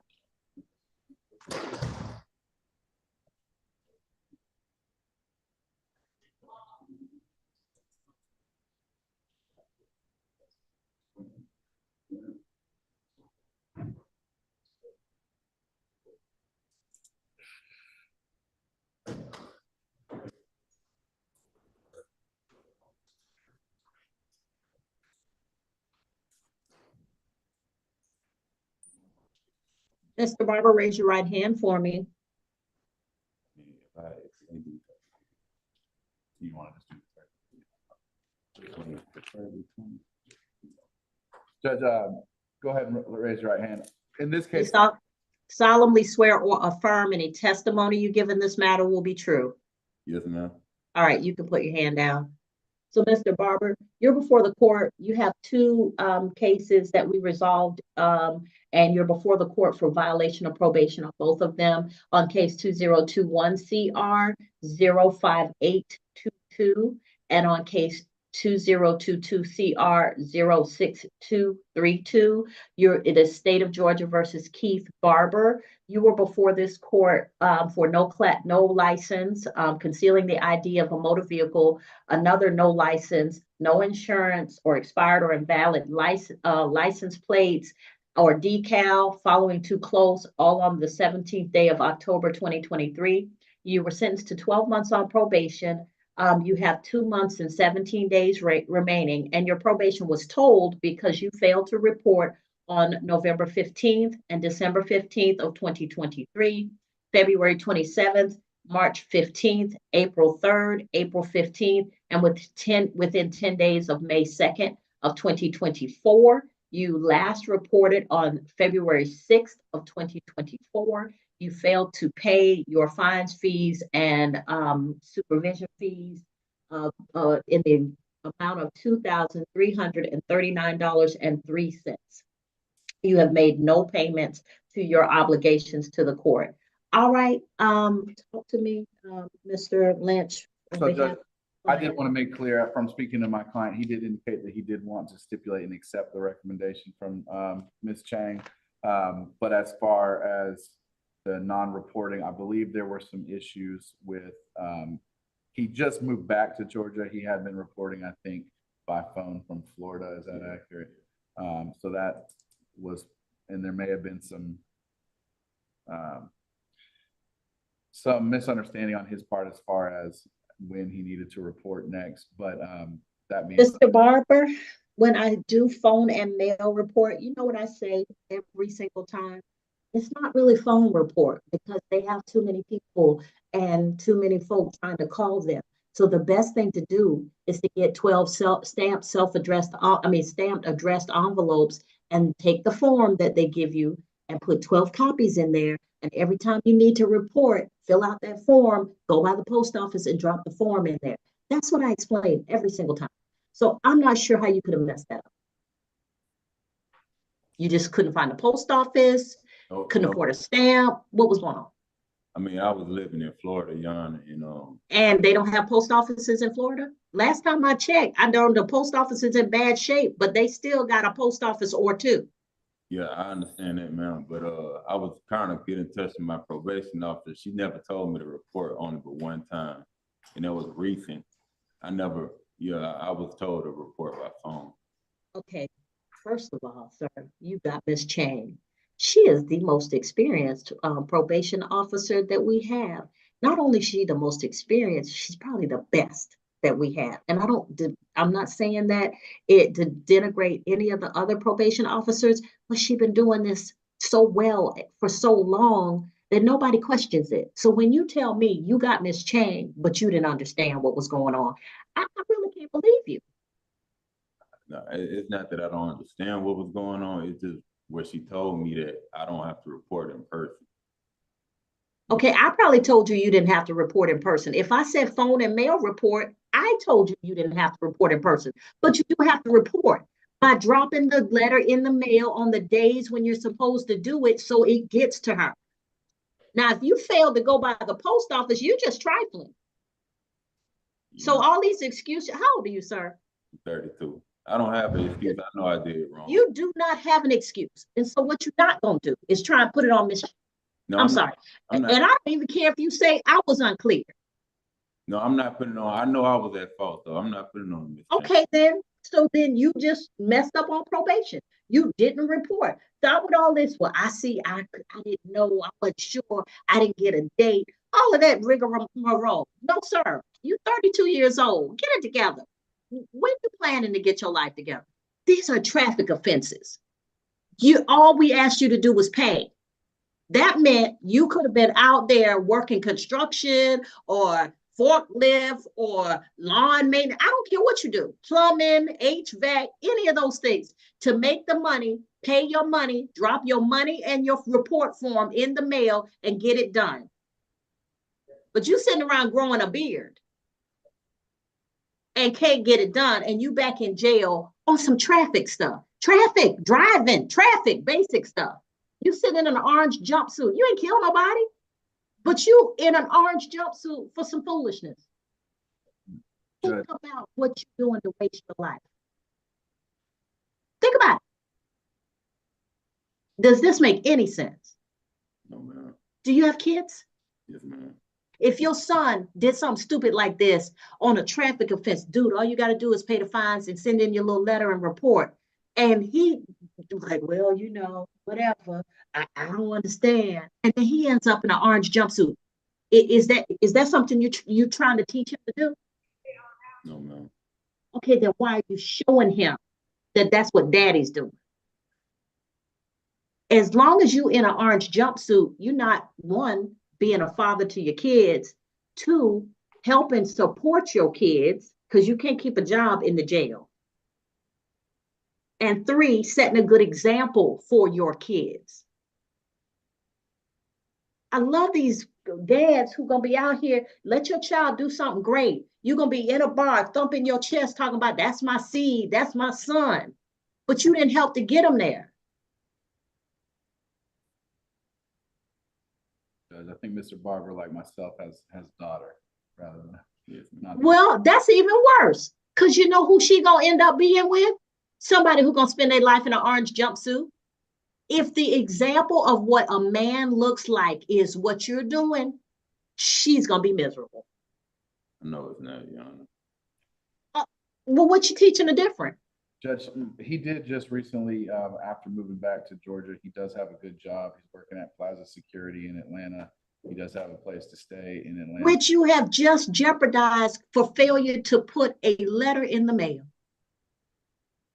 The whole time you were in Florida, for failure to drop by the post office, buy some stamps and some envelopes, and put a letter in the mail, you have jeopardized a good job. This is what I mean.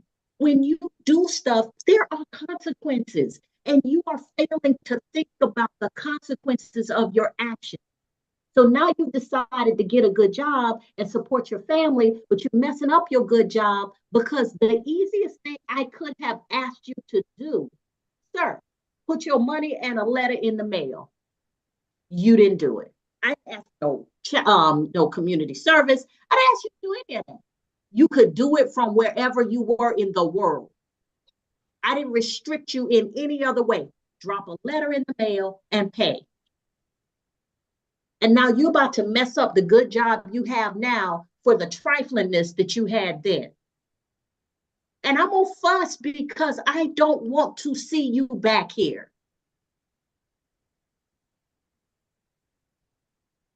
All right, tell me what we stipulating and agreeing to, Ms. Chang, because I'm just done. The easiest thing Mr. Barber could have done, and he about to mess up his whole life, spending time in an orange jumpsuit on some foolishness. Your Honor, Probation Department recommends that 30 days be revoked, credit for time served since September the 9th, and close the case. Mr. Lynch? Yes, Your Honor. So we're going to ask that you follow that recommendation. All right. Okay. Makes sense. But Mr.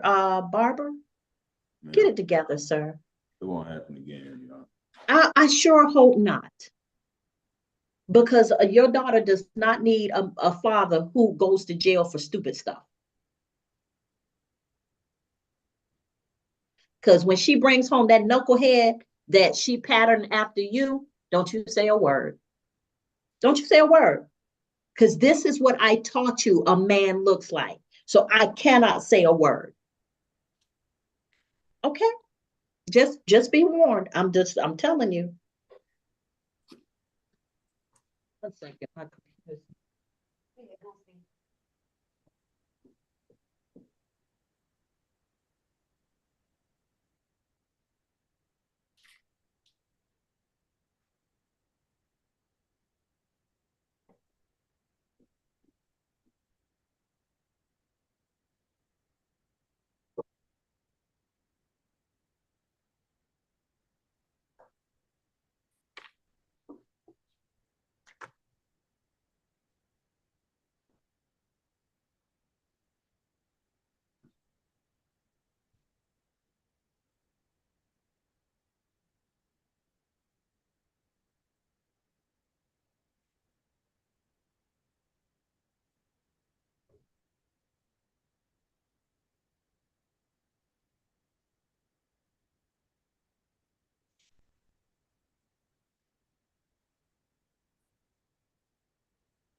All right, so Mr. Barber, just, I don't know how to emphasize it enough that most of the time when we have troubles in our life, it's because we don't make good decisions. You need to make good decisions because you have a child that's dependent upon you. And so your child does not need to see you make dumb decisions. They just don't. So Ms. Chang, I sent one of the petitions. Do I need to do both? Because I think I had two, but it's pretty much the same, right? They're all in one petition. Yes. Oh, Your okay. I think I may have gotten it twice. Let's see. Yeah. All right. Mr. Barber, you're free to go back with the sheriff's office, sir. Hopefully you'll be getting out today to get back to that job. Thank you, ma'am. Appreciate it. All right. All right, who's next? Mr. Taylor has an announcement. Your Honor, from the out of bond arraignment, Ms. Yes. Hugley is still online and she's prepared to enter a plea today. All right, Ms. Hugley.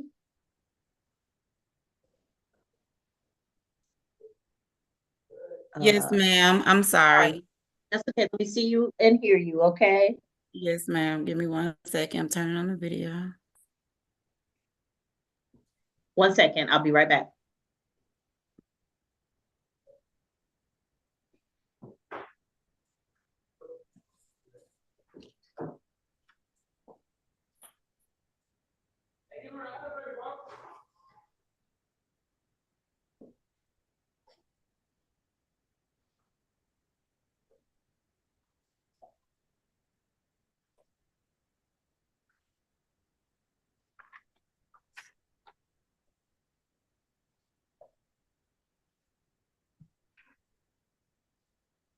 All right.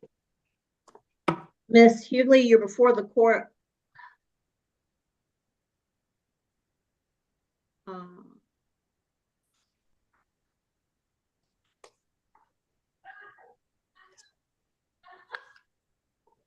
You're before the court on State of Georgia versus Tier, Michelle Hugley, 2023 CR 03067. You're represented by attorney Taz Taylor for criminal trespass with damage to property.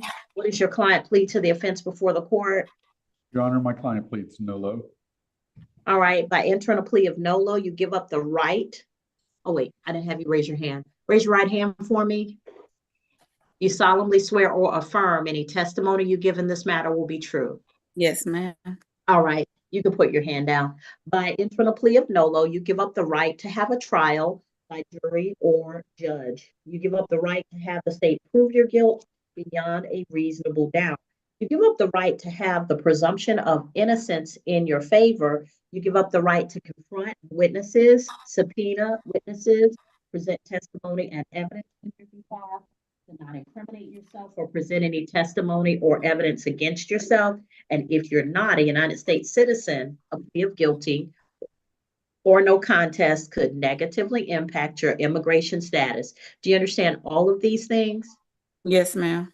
Factual basis and recommendation, please.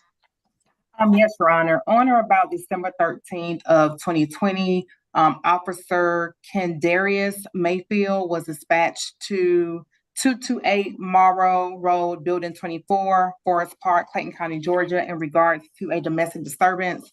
Your Honor, based on the warrant in the packet, the defendant did receive a warrant for criminal trespass, and that the defendant intentionally damaged the property of the victim, Chayona, C as in cat, Hayona Hugley, without her consent, by throwing a brick at the window and damaging it during an altercation. Your Honor, the value was determined to be less than $500. At this time, the state's recommendation for count 1 is 12 months to serve, 1 day, community time served, balance probated, a fine of $300, 40 hours of community service. The defendant is to not return to the incident location and to have no violent or harassing contact with the victim. All right, Mr. Taylor, anything on behalf of Ms. Hugley? Yes, Your Honor. Just we'd ask that probation terminate upon completion of the 40 hours of community service and payment of the fine. This is a 4-year-old case. This occurred back in December 13th of 2020. And the victim in the case is Ms. Hugley's sister. And they've had no further difficulty since that time. I think they may have grown up a little bit. Ooh, I would hope. Ms. Hugley? Yes, ma'am. I got 2 sisters. I know things can get hot and heated, but walking away is always the best thing. You don't want to spend time in jail for an argument. We clear? Yes, ma'am. When you get so hot and heated that you don't think about what the consequences are and how this might affect you in the future, and how when somebody pulls your background for a job you really want, and you think about what happens the next time, or your children or nieces and nephews are watching this interplay between the parents, and they're learning that this is how you resolve conflict, the implications are just crazy. It's like throwing a stone in the water and watch the ripples rip, because we don't know where all of it ends. So I get that this was a while ago. I feel like you have matured since then. I'm going to accept your plea. I'll send you the 1-day credit for time served. The balance will be probated for you to pay a fine in the amount of $300. It's going to be $444 with the state required surcharges, and 40 hours of community service.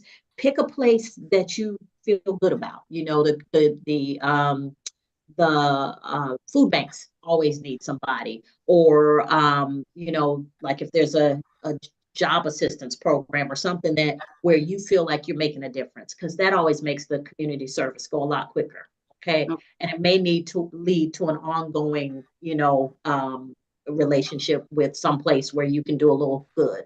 So what I'm going to do is I'm going to ask you, you're going to meet with Ms. James, who is our probation expert. I'm going to put you in a breakout room with her. Once you finish speaking with Ms. James and getting signed up for probation, you do not have to come back to the main room. I will honor Mr. Taylor's request to have this terminate upon completion, as long as, or I'll suspend it as long as you have no violent or harassing contact with Ms.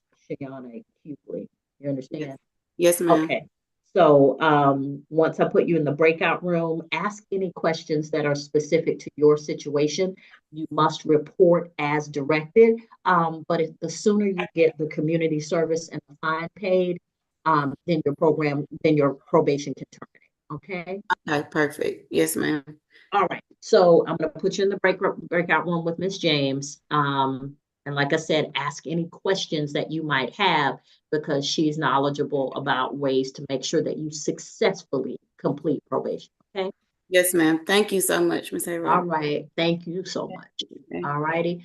You are, I'm going to put you in breakout room number 6. And Ms. James in breakout room number 6. All right, Mr. Brown. I'm clear. You're still here. I got you. Mr. Taylor, you needed to speak to Mr. Brown, right? So I have to speak to Mr. Brown because Mr. Taylor has a conflict, but it looks like the way we could do this, if I can use Mr. Taylor's computer, he could do Miss Brock's plea, and I can probably talk to Mr.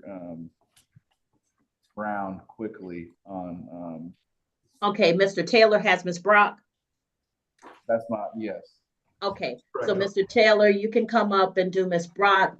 I'll put your computer in a breakout room with Mr. Brown, and then we can work it out that way. Thank you, Your Honor. So Mr. Taylor is going to be in breakout room number 3 with Mr. Brown, breakout room number 3. Mr. Brown, you should see it pop up on your screen, touch the button, and you can go into breakout room number 3. He's going to be in there in a minute. Okay, thank you. Thank you. All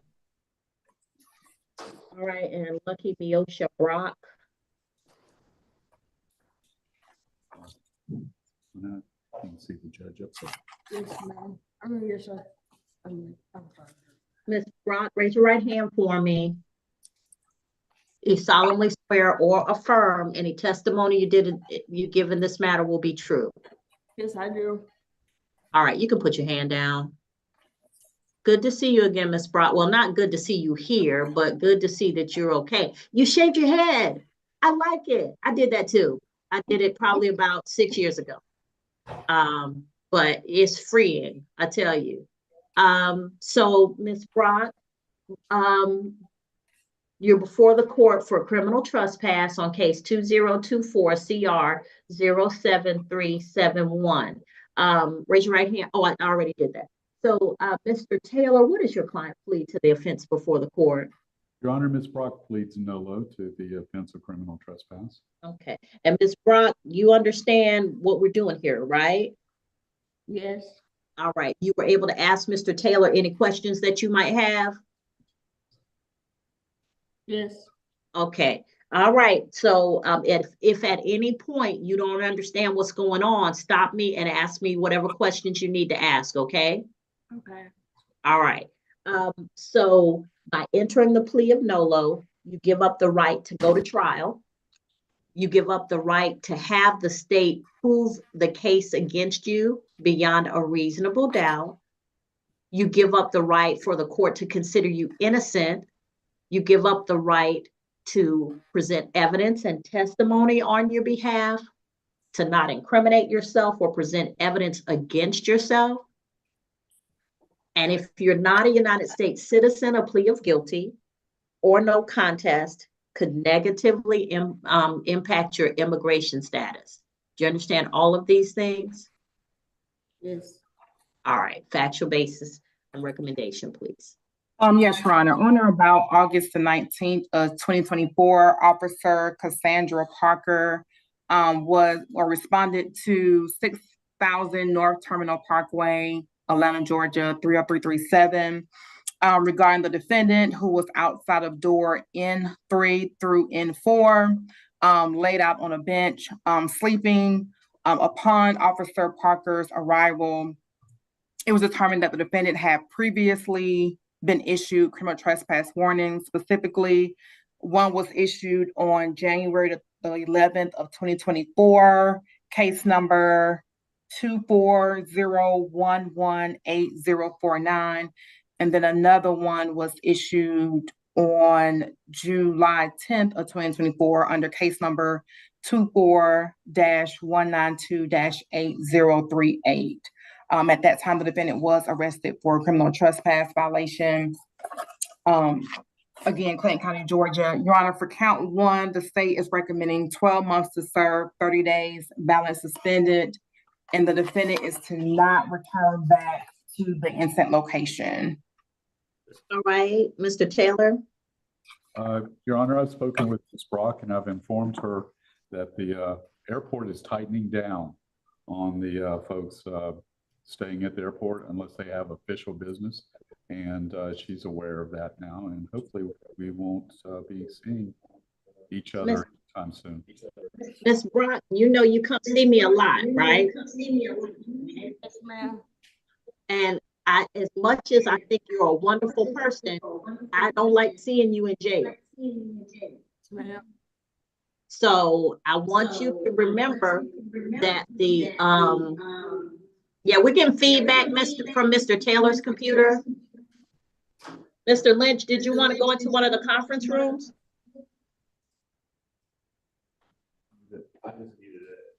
All right, thank you. So Ms. Brock, as much as I like seeing that you're okay when you come to court, at least I know you're okay. I don't like seeing you in jail. I don't want that for you. Okay. So I'm going to accept your plea, sentence you to 12 months to serve 30 days credit for time served. The balance will be suspended as long as you do not go back to Hartsfield-Jackson Atlanta International Airport at all, because they really are clamping down on folk. And every time you go there, you're going to get sent back here to jail. And that jail is not a good place for you. Okay. Okay. All right. Now, my understanding is they're trying to intercept people going to the jail and provide services. So they may have flyers about where you can go to get housing assistance and that kind of thing. Before you leave the jail, you can ask to speak with one of the chaplains who maybe have some information about housing assistance or how to help you stay out of the airport. Okay. Okay. And Your Honor, All right, ma'am. Classifications upon showing proof of incarceration will give a MARTA pass. Okay. So you can get a bus pass, but don't bus or train pass, but don't take it to the jail. Okay. Okay. See if you can get someplace where, like Salvation Army or Hearts to Nourish Hope or someplace, or one of the shelters, so that you can get at least a safe place to sleep. Okay, thank you. You're welcome, Ms. Brock. All righty. All right, who's next? Mr. Taylor, do you have anybody else on the jail calendar? Checking, Your Honor. Okay. Ms. Pope? All right, are we ready on Pope?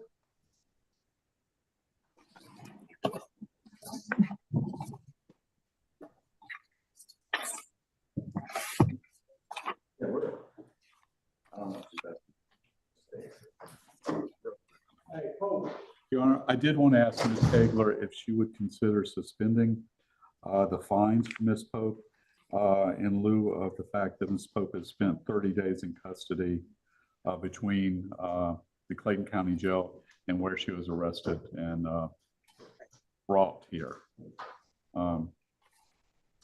Because the recommendation itself on each of the cases is one to serve 2 days and another to serve 3 days. All right, that sounds reasonable to the court. Ms. Pope, raise your right hand for me.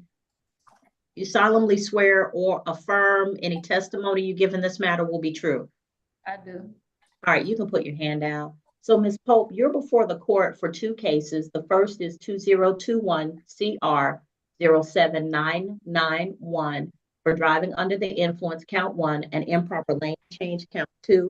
Mr. Taylor, what is your client plead to the first case before the court? To driving under the influence, she's pleading guilty. To improper lane change, she is pleading nolo. That's the first case. To the second case, theft by shoplifting, Ms. Pope is pleading guilty to count 1, theft, and I believe count 2, marijuana less than an ounce, is to be no prost. All right, so ma'am, you're also, as Mr. Taylor stated, you're also before the court on 2023 CR 02968. By entering a plea of guilty to counts 1 and nolo to count 2 on case 2021 CR 07991, and by entering a plea of guilty to count 1 on case 2023 CR 02968, You give up the right to have a trial by jury or judge. You give up the right to have the state prove your guilt beyond a reasonable doubt. You give up the right to have the presumption of innocence in your favor. You give up the right to confront witnesses, subpoena witnesses, present testimony and evidence on your behalf, to not incriminate yourself or present any testimony or evidence against yourself. And if you're not a United States citizen, a plea of guilty or no contest could negatively impact your immigration status. Do you understand all of these things? Yes, ma'am. All right, factual basis and recommendation, please. Yes, Your Honor, regarding case ending in 0799. On or about March 3rd of 2021, Officer C. Davidson did complete a probable cause affidavit. Pursuant to this affidavit, he observed the defendant drive off the roadway into a ditch while under the influence of drugs to the extent that she was less safe to do so. According to the officer, the defendant had red glassy eyes. She appeared to be disoriented. The defendant voluntarily participated in standardized field sobriety tests where she performed unsuccessfully. She was unable to follow the stimulus on the HGN test. She showed 4 of 8 validated clues on the walk and turn. And due to her poor performance, the testing was stopped. She also agreed to provide a chemical state test regarding her blood under implied consent rules. Your Honor, the offer for count 1 is going to be 12 months to serve, 3 days balance probated, a fine of $300, 40 hours of community service to complete the drug or alcohol risk reduction program, no drugs or alcohol, random drug screens and testing, and evaluations, and count 2, a fine of $200. For the case ending in 02968, let's see, on or about February 25th of 2022, Officer M. Hernandez did complete a probable cause affidavit regarding theft by shoplifting and possession of marijuana less than an ounce. According to the affidavit, the defendant did take merchandise without paying for the merchandise, passing all points of sale.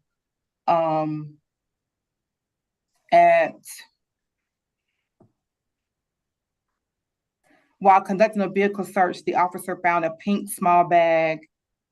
One second, Your Honor.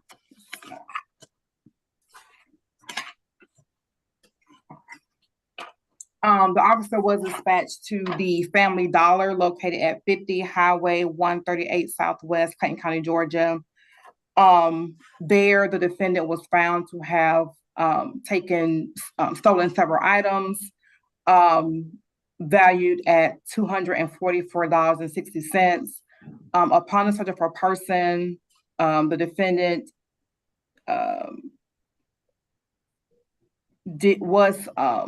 did take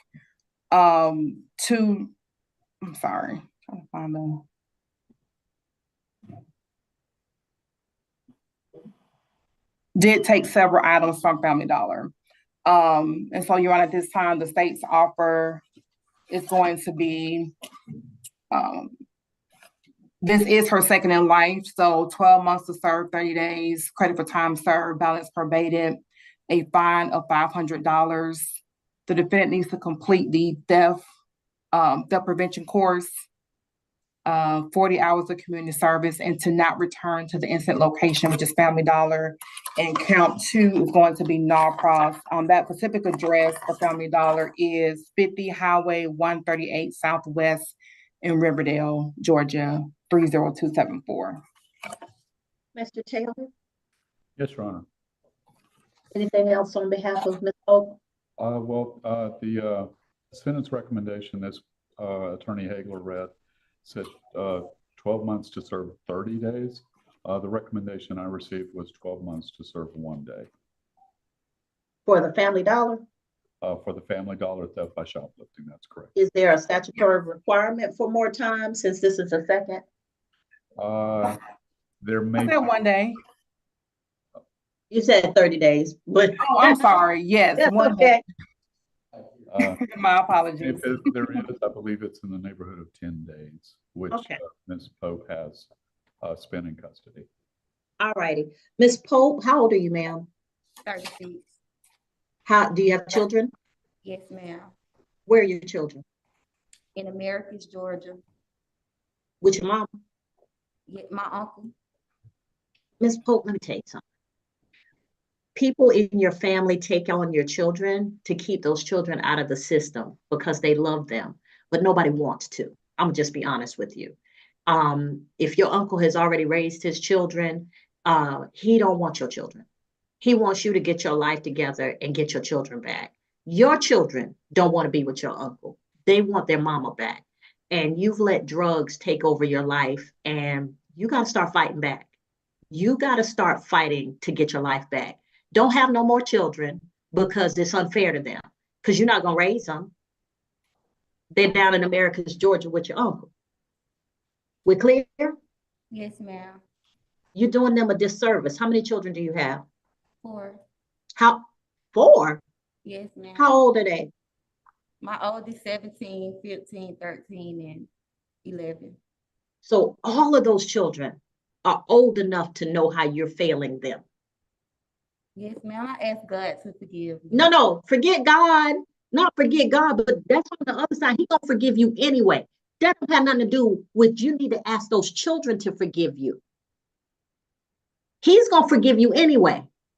You need to ask for forgiveness from your children because you're failing them. Every one of them knows that you should be there. Every one of them knows that every activity that they undertake, they look in the stands or they look in the room to see their mama, and she ain't there because she loves drugs more than she loves them. Every one of them. From your 17-year-old down to your 11-year-old, every one of them has their life more together than you do.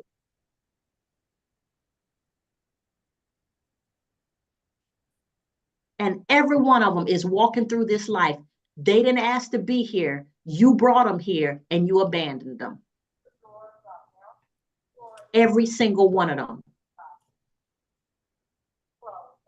So let me tell you what you need to do. You spent this time in jail. I like this recommendation, but it ain't gonna help you get better. You're gonna do 2 NA or AA meetings per week. 2. And don't mess up and miss them, because you will be coming back to see me, because that's what's important to me right now. I'll tell you the 3 things that are important to me about this recommendation. The risk reduction course, the substance abuse evaluation and any treatment that they offer you, and 2 NA or AA meetings per week. Every single day, I want you to say the names of your children and apologize to them. Tell yourself, I will get better for you because I failed you. Because by the time they're grown and you need them more than they need you, they're going to walk away because you weren't there for them. I mean, I don't know how much time you think you got to repair this relationship with your kids. So 12 on count 1 on the first case, 12 months to serve 3 days.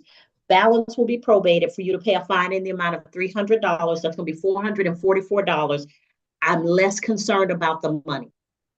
40 hours of community service, a risk reduction course. You're to have no alcohol or illicit drugs during the course of your probation. And because I'm caring about your kids, you're going to test at every report. Every single report you're going to test. It's not going to be random. Every single time you come to probation, you're going to test. And if you miss probation, you know what's going to happen? We're going to find you and put you back in jail. You got me? You're to have no alcohol or illicit drugs. You're gonna do a substance abuse evaluation at any treatment that they say that you need to do. You're gonna take that treatment. You're gonna attend 2 AA or NA meetings, Narcotics Anonymous or Alcoholics Anonymous meetings per week. Don't miss. Do I look serious? Yes, ma'am. Do you take me seriously? Yes, ma'am. Are we clear that if you mess up on what I'm asking you to do, you'll be back in jail, and that at that point, because you're not benefiting your children, you can sit for as long as I feel like it? Yes, ma'am. We're clear? Yes, ma'am. Because maybe you can detox in the jail. What's your drug of choice? I used to smoke marijuana. That's it. No, ma'am. You're not gonna snow me like that. Marijuana is the only reason you're not taking care of your children? The first drug test is gonna tell me. Oh, back then, yeah, I used to take Xanax. That was then, not now. So why you not taking care of your children? I've got better now, Your Honor. Oh, we'll see, because you're gonna test at every report. So on count 2, it's a $200 fine. I'm going to give you credit for time served and in lieu of the fine, so the fine will be suspended. On the next case, 12 months to serve 1 day, credit for time served. You're going to pay a fine in the amount of $500. That's going to be $737.50. You're going to do 40 hours of community service, an anti-theft course, and you're not to go back to the incident location. Now, let me tell you this. It's up to you and Mr. Taylor, but I don't think you can do both the recommendations from the first case and the second case all in a 12-month period of time. That's just setting you up for failure. I am inclined to run these consecutively so that you and I will be seeing each other for 24 months. Mr. Taylor? Your Honor, if Ms. Pope can complete the classes and has shown that she's attending the AA meetings for the first year and has completed all of the community service, could the second year's probation terminate at the end of 12 months? It would be suspended, but I'll do that. So I'll run the first case. The second case will run consecutive to the first case. You understand? You get stuff done, and she will consider terminating that second year of probation, but you don't get stuff done, she's going to put it in place and have you back in custody. Oh, I'm having it done. Okay. All right, so Ms. Pope, I hope, as you have just said to me, that you are better. I hope you are. I hope you are. But I don't believe that marijuana is the only thing keeping you from your kids, because there are functional people every day who smoke marijuana every day and take care of their kids and go to jobs and be there for their children. But you're not one of them. So I want you to get real with yourself. You can lie to me all day, every day. It's not gonna matter. But that 17-year-old, that 15-year-old, that 13-year-old, that 11-year-old, they know that you're not there. Yes, ma'am. I don't do Xanax anymore. Like, I haven't done that in about almost 2 years now. Okay, so why are you not working and taking care of your kids? I do have a job. I just been incarcerated, and I have been speaking to my boss, and she's willing to give me my job back if I'm released. Okay, Ms. Pope, you and I got 24 months to get to know each other. I'm gonna find out if you're lying. So you can go back with the sheriff's office. They'll have probation come speak with you. The quickest way to get rearrested is to not report for probation. If you miss your probation reports, you and I are gonna see each other sooner rather than later. We clear? Yes, ma'am. All right. And remember, every single day that you are not with your children, you're failing them. I want you to think about that. All right. Thank you. Judge. Yes. Deputy Flippy want to know, is it possible to do the females first? Sure. Y'all ready on Lamb? Yes, Judge, we're ready on Lamb. You got something on Brown? Brown. So Brown disappeared again when I went into the breakout room. I meant to I think I saw him freeze again. He's in there now? No, I said he was in there when I checked. So Early, well, that was earlier before we, okay. We might have to continue Mr. Brown or make him come in because he's not getting consistently, he's not getting. All right, so who's next for females? Lamb, or is there another one? this is Ms. Lamb, and Judge. All right, raise your right hand for me, Ms. Lamb. You solemnly swear or affirm any testimony you give in this matter will be true. Yes. All right, you can put your hand down. Ms. Lamb, you're before the court on state of Georgia.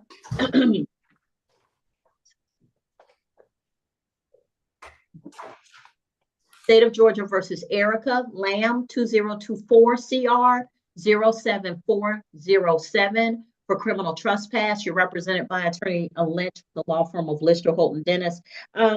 Mr. Lynch, what is your client plea to the offense before the court? We'd ask the court to take a no contest plea. All right. By entering a plea of nolo, you give up the right to have a trial by jury or judge. You give up the right to have the state prove your guilt beyond a reasonable doubt. You give up the right to have the presumption of innocence in your favor. You give up the right to confront witnesses, subpoena witnesses, present testimony and evidence on your behalf, to not incriminate yourself. Excuse me. And if you're not a United States citizen, a plea of guilty or no contest could negatively impact your immigration status. Do you understand all of these things, ma'am? Yes, Your Honor. Factual basis recommendation, please.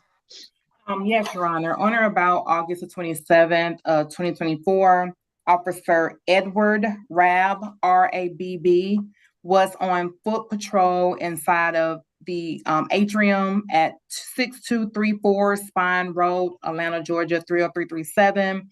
While on patrol, he observed the defendant walking through the atrium. Officer Lamb asked the defendant if she had a ticket to fly. She said that no. At that time, the defendant was escorted to the precinct. And during his investigation, Officer Rabb learned that a previous criminal trespass warning was issued on the defendant on May the 20th of 2024 under case number 241418041. Your Honor, at this time, the state's offer is 12 months to serve, 30 days, balance suspended, and the defendant is to not return back to the incident location. Judge. All right. Yes. Your Honor, so we were going non-negotiate on this for the reason I was going to ask the court to consider giving Ms. Lamb, rather than the 30 days the state is asking for, 20 days so that she could go ahead and leave the jail today. From speaking to Ms. Lamb, she's had a lot of issues in the jail. She's suffered some violent incidents, and I do not believe she is obviously she's been to the airport before, but I don't think she's been a frequent flyer as far as making that criminal trespass. I have explained to her that she's not to go back to the airport without a ticket or business there, but I would just ask the court to consider 20 days rather than 30 days so that Ms. Lamb can be released today. How old is Ms. Lamb? How old are you? I'm 44 years old. I'm used to being at ORD working for United Airlines. Answer questions. Yes, sir. Sorry. 44. No, I'm interested now. You used to what now? I worked at ORD, which is O'Hare Airport for United Airlines. I was furloughed. So the business I was actually at the airport on was waiting for my brother who works for Delta as a flight attendant to bring copies of my social security card and also my birth certificate, which all of my information keeps getting stolen. Well, that's what happens sometimes, Ms. Lamb. When you're on the street, when you're in a shelter, it's hard to protect those things that are vital to you. Is it possible to stay with a family member until you can get yourself on your feet? Well, I'm trying to get back to Chicago so I can hurriedly get myself, because right now my debit card is missing with like $900 plus $1,300. So that's what, $2,200 is on my card just being stolen. So they won't even cut off the account. So that's why I was there. Okay, so but here's the question that I'm asking you. You're in Chicago, yes, Chicago, but your family members are all in Chicago. That I could stay with. that I could stay with? Because Okay, so the best way for you to get back to them, honestly, is a Greyhound bus or one of these other bus companies that goes to Chicago. You're not going to be allowed to go back to the airport during the course of your probation. Yes. All right. So I'm going to accept your plea of NOLO. I'll see you don't have a history in front of me. Usually I remember my people from the airport. So I'll give you 20 days credit for time served. Balance will be suspended as long as you do not go back to Hartsfield-Jackson Atlanta International Airport. If you want to leave the jurisdiction to go back to Chicago, where you think you might have more family support, that's fine. I don't have a problem with it as long as you do it through other means other than the airport. Clear? Yes, Your Honor. All right, thank you. All right, who's next? Clark? Clark. I'm asking, I'm not telling. So Clark, I did need to speak very briefly, but she will be a plea. I'm ready on Miss Teagle. Okay. Patricia Teagle.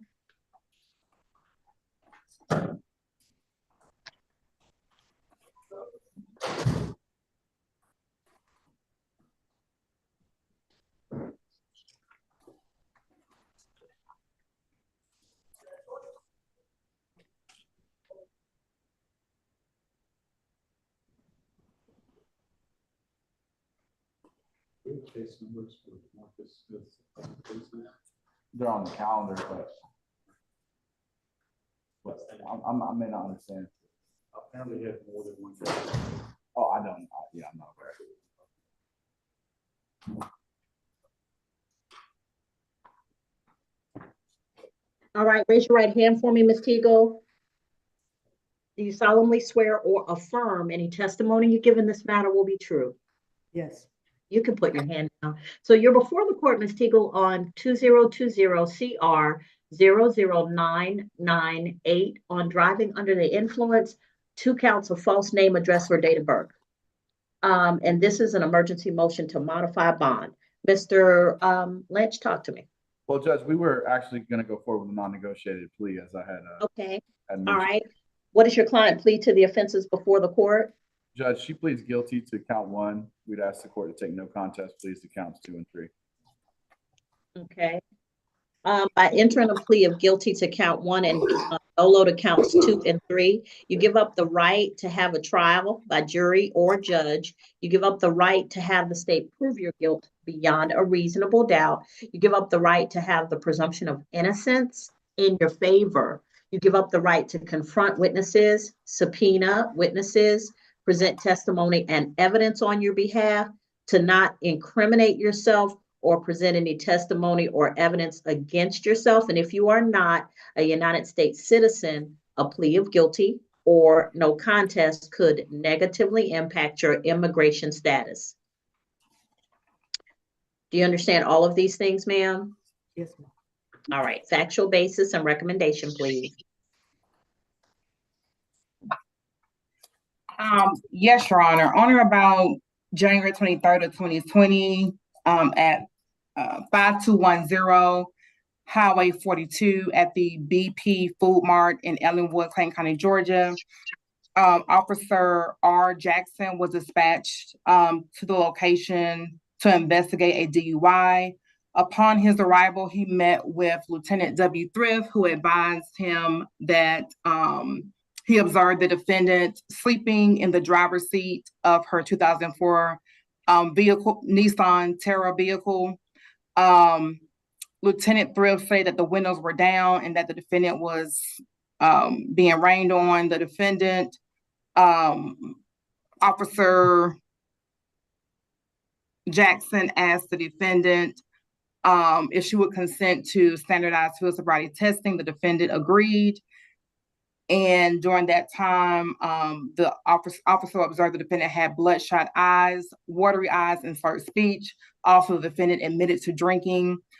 During the testing, the defendant said that she had drunk 2 margaritas at 2000 hours prior to driving the vehicle.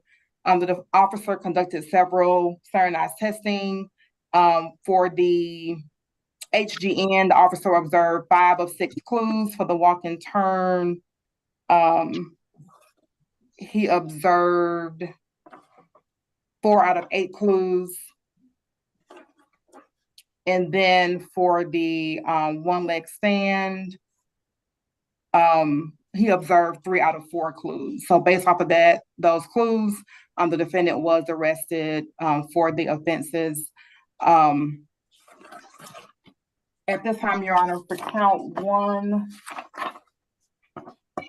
the state's offer is for DUI less safe, 12 months to serve, 40 days committed time served, balance probated, a fine of $600, 240 hours of community service to complete the alcohol risk reduction program, and substance abuse evaluation and follow all recommendations and treatment, no drugs or alcohol, random drug screens and testing, and to attend 1 AA meeting per week. For count 2, 12 months probation to run concurrent, a fine of $100. And then for count 3, 12 months probation to run concurrent. Mr. Lynch? Well, Judge, we may have agreed to that. So just a little bit about Ms. Teagle. Ms. Teagle's 52 years old. She did attempt, the first time this case came in front of Your Honor, she did attempt to plead guilty at that point. However, there was a DUI court recommendation. We did do an OR bond to get her released. However, she was not released. She was taken to Coweta County to finish up a matter there. And then I believe she was ordered by another judge to report to court for a meeting. However, that was right at the beginning of COVID, and that court appearance did not happen.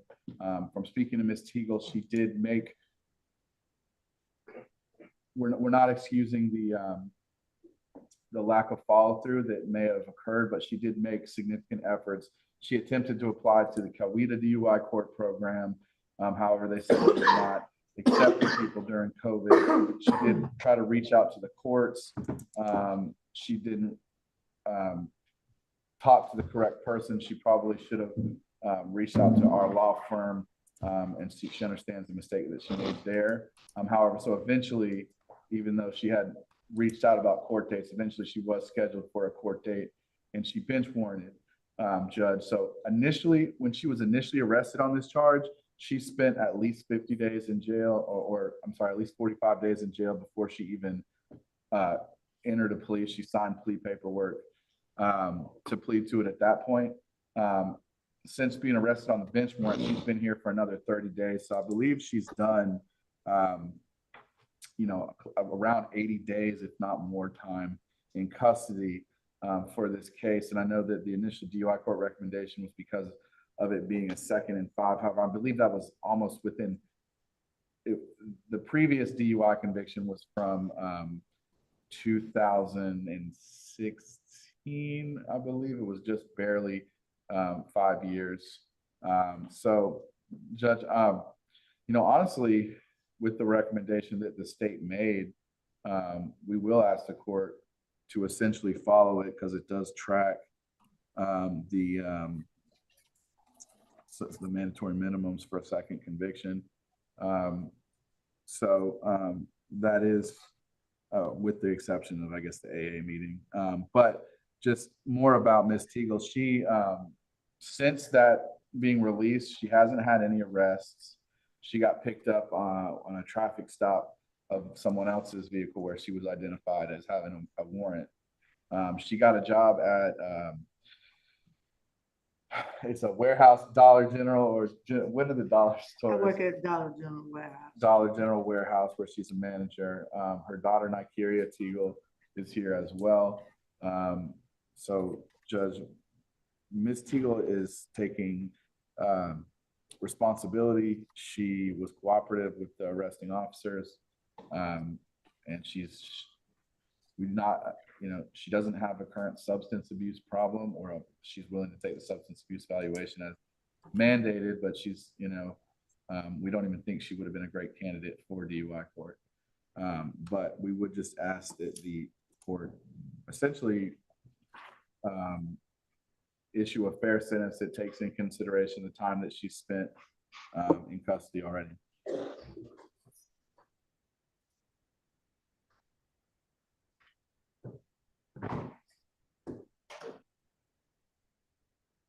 All right, Ms. Teagle, Ma'am. everything got a little crazy around COVID.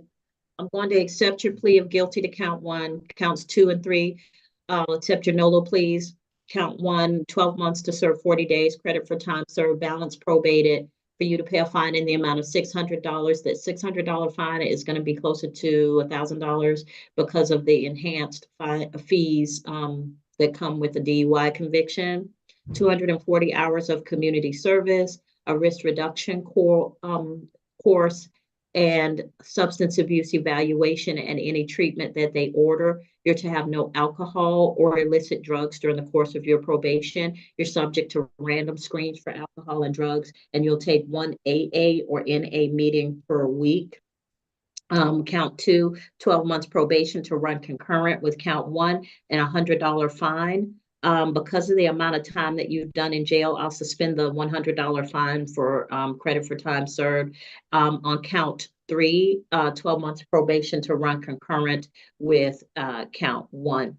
Ms. Teagle, it sounds like you're in the process of getting your life back together. More than I'd like, but fewer people have multiple DUIs in their lifetime. Hopefully you understand what the trigger is that makes you want to imbibe or use and then go out and drive. I don't know what that is, but I know that you need to deal with it. And so hopefully with the, because I don't want this to be like every 5 years or so we get another DUI. Yes, ma'am. Okay, so, those are the recommendations. Probation is going to come talk to you and get you signed up for probation. As I always say, the quickest way to get rearrested is to fail to report to probation as required. All right. All right. Thank you, ma'am. Thank you. All right. Who's next? Yes,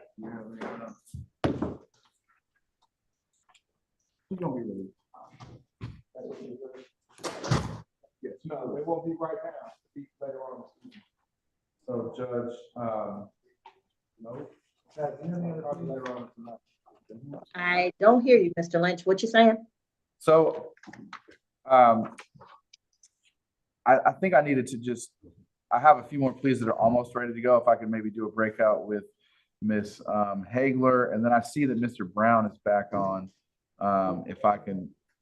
Okay, we still have a, Who do we have?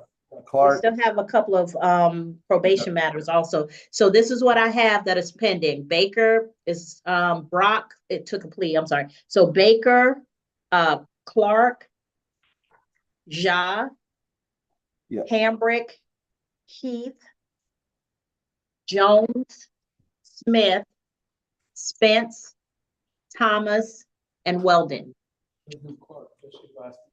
All right, let me put you in breakout room. Once you're finished speaking, then please come back and update me on those matters. Ms. Clark is the last female, and I think we're almost ready to go. So if I could just talk to Ms. Hagler real quick, we can just go ahead and do Ms. Clark's plea if that makes sense to the court. Okay, that's fine. Hold on. Let me put you in a breakout room. So the courtroom is in breakout room number 2. I'm going to move Ms. Hagler to breakout room number 2. Courtroom and Ms. Hagler can go into breakout room number 2 now. Judge. Thank you.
It's 1 o'clock.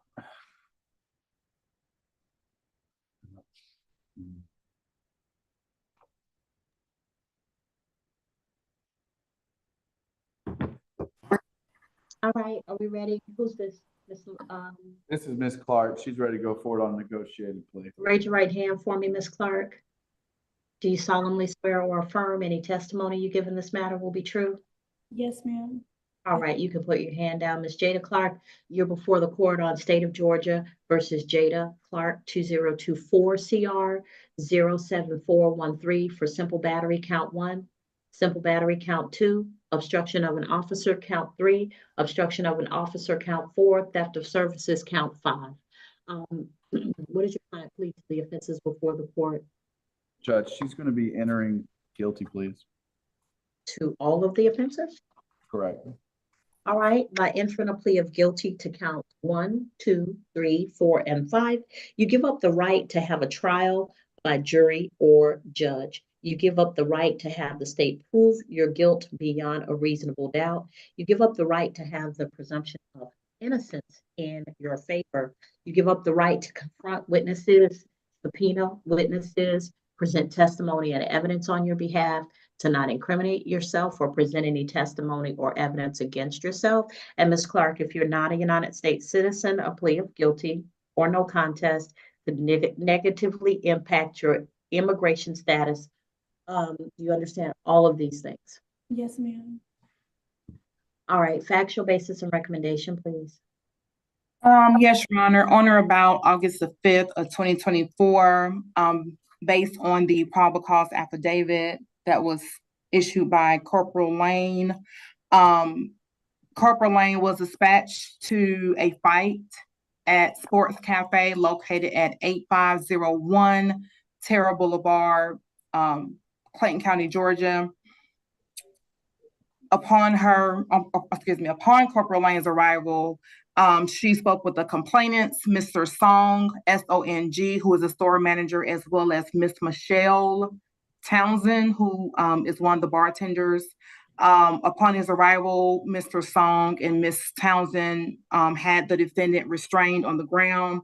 According to Mr. Song, the defendant had crossed all points of sale and exited the establishment without paying for her tab. When confronted by Mr. Song, the defendant punched him in the nose. Ms. Townsend attempted to assist Mr. Song and was also struck by the defendant in the chest. When Corporal Lane and other Jonesboro officers attempted to take the defendant into custody, she resisted by snatching away and kicking the officers. The defendant was detained and arrested at that point. Your Honor, for count 1, the state's recommendation is 12 months to serve, 33 days, credit for time served, balance probated, to attend anger management, to have the substance alcohol evaluation and treatment, to have no drugs or alcohol, random drug screens, to attend 1 AA meeting a week, to have no contact with the victim. For count 2, 12 months probation, to run consecutive to count 1. We can do concurrent to count 1. Count 3, a fine of $300. Count 4, a fine of $300. And again, no contact with the victims in this case. For count 5, 12 months probation to run concurrent and to not return and to stay away from the incident location. Again, that location is 8501 Terra Boulevard, Jonesboro, Clayton County, Georgia. It is the Sports Cafe. Mr. Rich? Yes, Judge. Ms. Clark is 27 years old. I've explained the recommendation from the state. We are going to ask the court to follow that. This was a situation by her own admission where she had way too much alcohol to drink, and there's really not much more than that. Clark, you have children?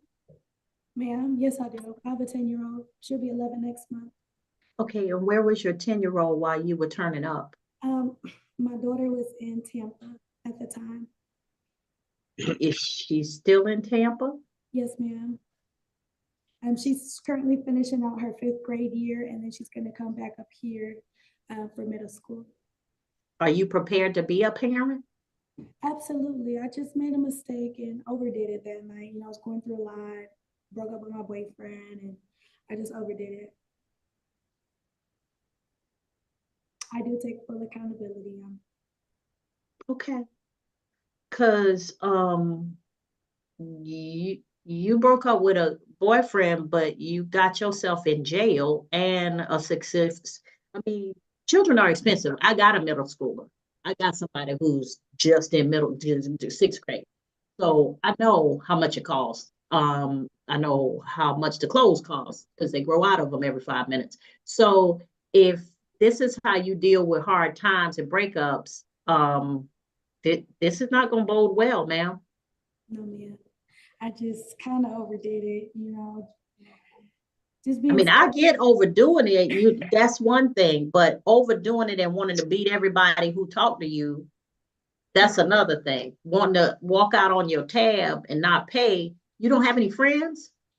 I was like blacked out drunk, for real. Like, I don't even remember nothing of it. Like, I remember just waking up in jail and I was like, whoa, what happened? And then, you know, they told me. You don't have no friends? Here, yes, ma'am. I was actually with my friend that night. My friend said that he's the one who paid my tab. Okay, because see, friends don't let friends do crazy stuff like that. Right. If you are having a hard time, you need to seek out your good friends, not the turn up friends, but the friends who are going to be protective of you. The friends who are going to say, girl, we're going to be at your house turning up. The friends who are going to say, girl, you've had enough. Come on with me. Let's go get in the car. You don't need the friends who are going to let you keep drinking until you stupid. Yes, ma'am. Because anything could have happened to you. All right? Yes, ma'am. I understand. Thank you. Okay. Yeah, you don't turn up like that when you with people who can't protect you. If you can't protect yourself, you need to be with people you trust who might protect you. But anybody who sat with you and let you get that drunk to the point where you're ready to fight everybody and you wake up blackout drunk in the jail, those are not your friends. Yes, ma'am. Me and them don't even talk anymore because of it. So. Okay. I just want to be clear because before your child comes back up here, you need to be on the right mindset. Now, this is a lot of money. Everything is currently running concurrent. I can run it consecutive if you need more time, but I'm gonna tell you how it's gonna play out. So on the first one is 12 months to serve. I heard 33 days credit for time served. Is that correct? Yes, Ron, that's correct. Okay. Balance will be probated for you to take an anger management class, a substance abuse evaluation, and any treatment that they may offer. The class costs, the evaluation costs. If they are order treatment, each of those classes costs. You're to have probation supervision is like $52 or $53 a month. You're to have no alcohol or illicit drugs during the course of your probation. You're subject for random screens for alcohol and drugs. You'll take one AA class per week. Those are free. You're not to go back to sports cafe or have any contact with either of the two individuals mentioned. Count 2 is 12 months to run concurrent with count 1. Count 3 is a $300 fine. That'll be $444 with the surcharges. That'll run concurrent with count 1. Count 4 is another $300 fine, $444 with the surcharges. That also run concurrent with count 1. And count 5 is 12 months probation to not go back to sports cafe or have contact with either of the two victims listed. And that run concurrent with count 1. So that's a lot to do in the 12 months. Yes, ma'am. All right.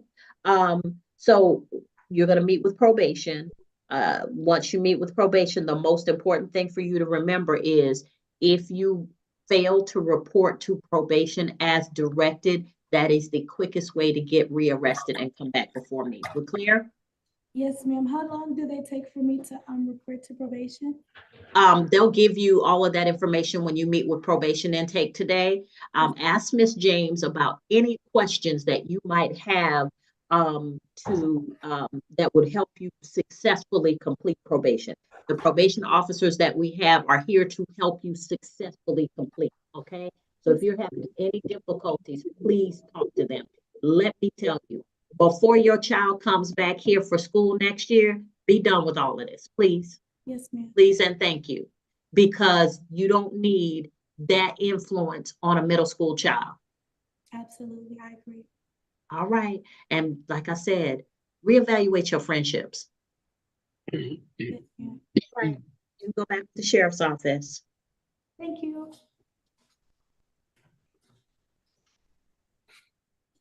All right.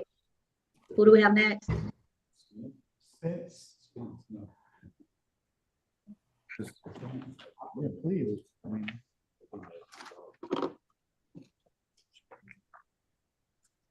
Judge, I'm ready on all the probation stuff. Okay, I'm fine with that. So next I have, so what's going on with Baker? Judge Baker is just a very simple matter. He wants to take a plea. I just needed to talk to the state because he's held on other matters. So I was trying to get jail. But you've already talked about Baker, correct? Correct. Okay. I haven't talked to Ms. Hagler about it because I haven't had a chance. We just talked about the young lady who we just sentenced, Ms. Clark. Yeah, so. Why? Y'all could have talked about both of those things. I wasn't rushing you. If you in the end, it doesn't make sense to keep putting you in the breakout room, out of the breakout room. Go ahead and take care of what you need to take care of. Who we got next? So Judge, I mean, like I said, I'm ready to go forward on the VOPs. All right, that's fine. Hambrick is the next one that I have. If I'm incorrect, let me know. That I believe is accurate, Judge. And Mr. Hambrick is going to be a stipulate and accept. All right, so bring Hambrick. Hambrick, please bring out Hambrick. Hambrick.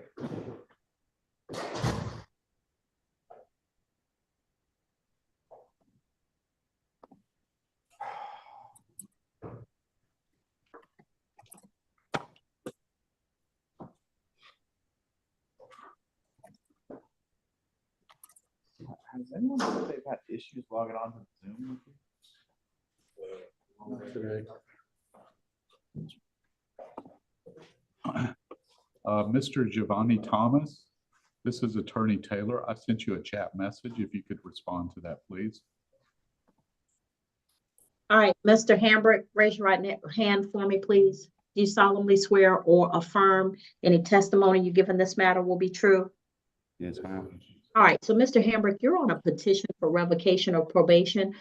You were before this court on State of Georgia versus Dewan Hambrick, 2023 CR 05209 and 2023 CR 10792. You were before this court for battery, pointing a pistol at another person, and criminal trespass on the 19th day of December 2023. You were sentenced to 12 months on probation. You have 2 months and 27 days remaining on probation. You failed to report on April 24th, April 29th, May 6th, and July 9th of 2024, and within 10 days of August 2nd, 2024.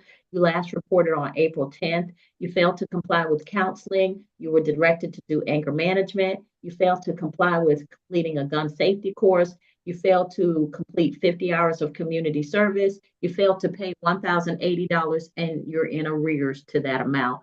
Mr. Mr. Lynch, what's going on with Mr. Hambrick? Well, because Mr. Hambrick had the 2 cases back to back where he didn't have any kind of gun sense at all. So tell me why Mr. Hambrick is back before me. I believe, Judge, the petition, it was mainly not reporting, if I'm not not mistaken. Because I didn't have time, I didn't have a job, pay for the classes. And I was in the process of trying to get a job too. Right, and he informs me he had lost his job, and so he had some issues completing the classes that he was required to do. I think, I'm sorry, I'm misplacing what I had on this case, but I believe he had completed some of the conditions. If that is I got an anger management certificate and a drug certificate. Right. Anger. You what? He informed me he got the anger management certificate and the alcohol alcohol and drug evaluation. So I believe he's completed some of the conditions. It was just when he lost his job, he may have stopped reporting. Why?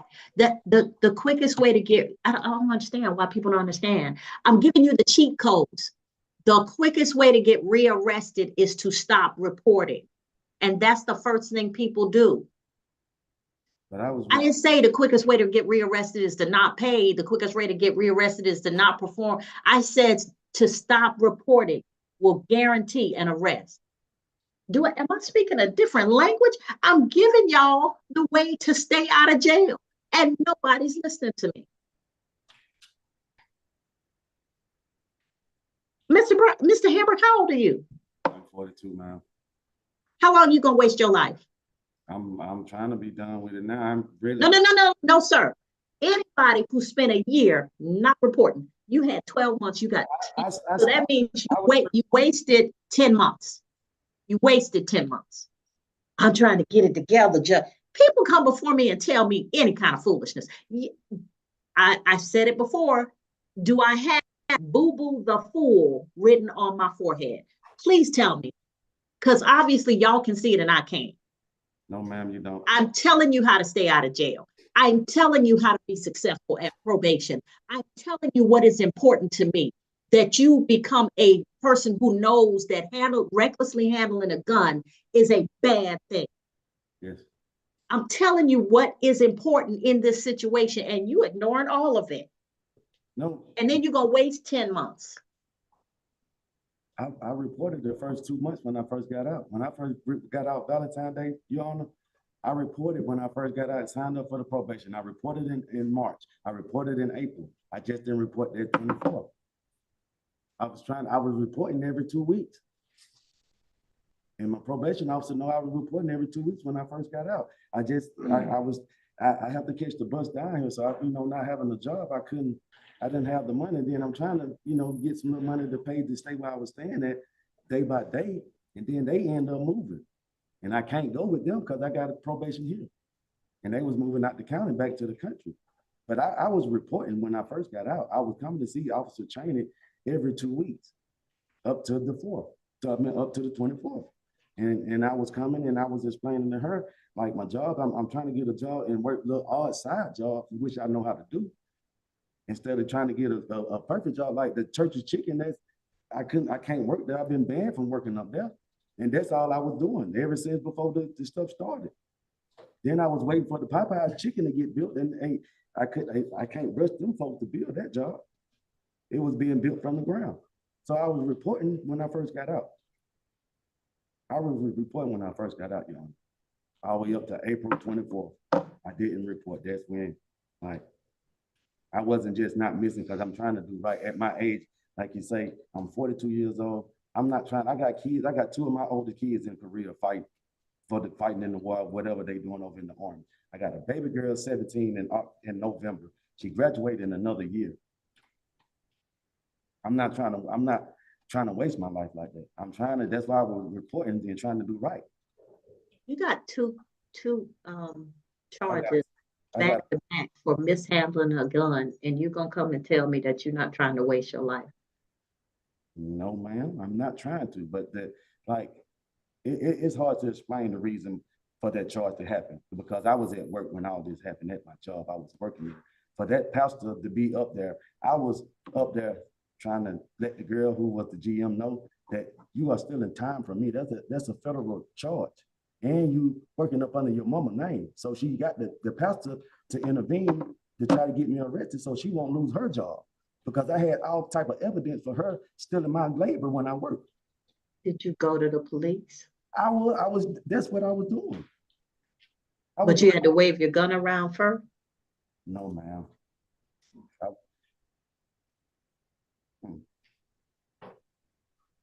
What's the recommendation, Ms. Chang? Because I just feel like I'm hearing a lot of excuses from somebody who's 42 years old and should know better. And the scary part is you're raising kids. And so kids learn by what they see you do as opposed to what you tell them. You can have all the best intentions in the world. Do this, do that, do your homework, do right, by other people. But when they see you doing wrong, when they see that you're not there for them, when they see that you're not consistently holding down a job that can help support your family, when they see that you're in and out of jail in an orange or a red jumpsuit, when they see that, then that's what they think daddy's teaching them, as opposed to when you telling me you got a daughter about to graduate.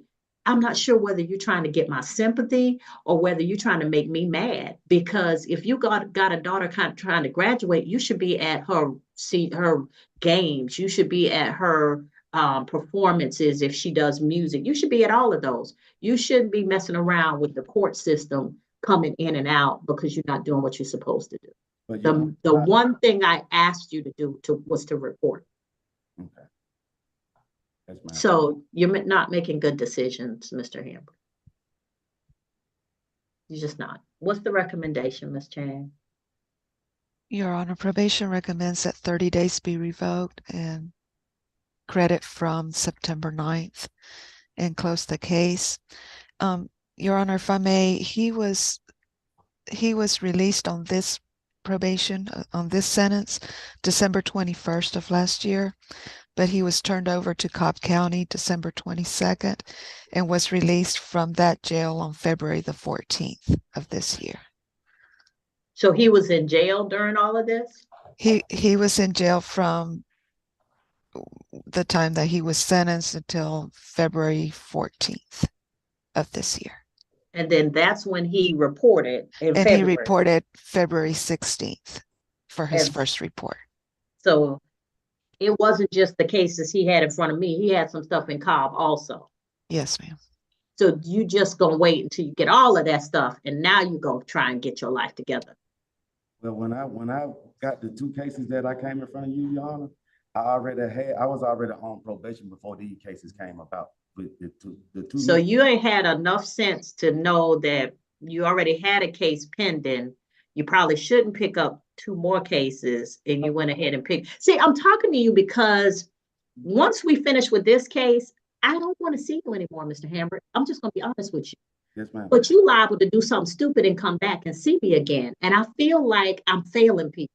I feel like every time somebody comes back for probation, revocation, I maybe haven't sentenced them harshly enough, because I got some judge friends of mine. I'm going to see them at the conference later this year.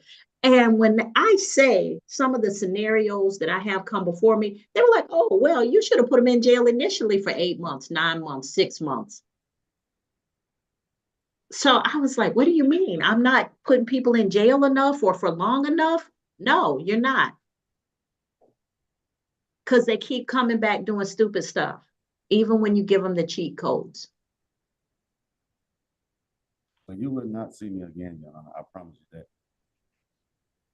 I promise you that. All right. So, Mr. Hambrick, the only way I'll accept this recommendation is that you do not touch a gun. Right. That you do not touch a gun. We clear? Yes, ma'am.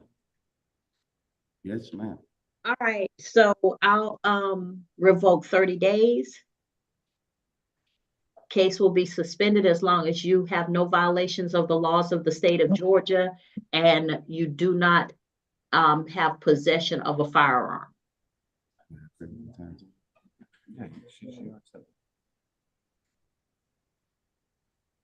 Thank you, Judge. Thank you, Your Honor. Mr. Hambrick? Yes, ma'am. Don't let your daughter graduate with you in a red jumpsuit. Get your life. My oldest two, they graduated and I was on the street. They both are in the Army over in Korea right now. Get your life with your daughter. Yes, Get your life. Because senior year is all kinds of activities and things that parents are supposed to be there for. Get your life so that when her senior year comes, she has a daddy to look up to, as opposed to somebody who may or may not be behind bars in Cobb County, Clayton County, Fulton County, any of that. Get your life.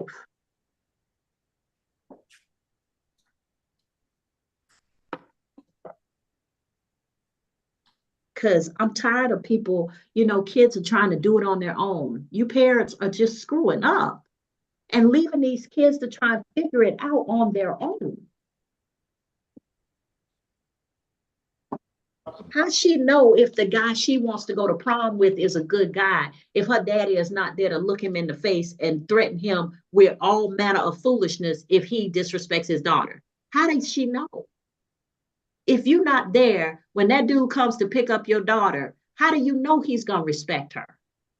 How do you know she's going to choose somebody who treats her right? Get it together, sir. Enough excuses. All right, so defendant shall have 30 days revoked after service of the 30 days with credit for time served. The case will be suspended as long as he has no violations of the laws of the state of Georgia and does not possess a firearm.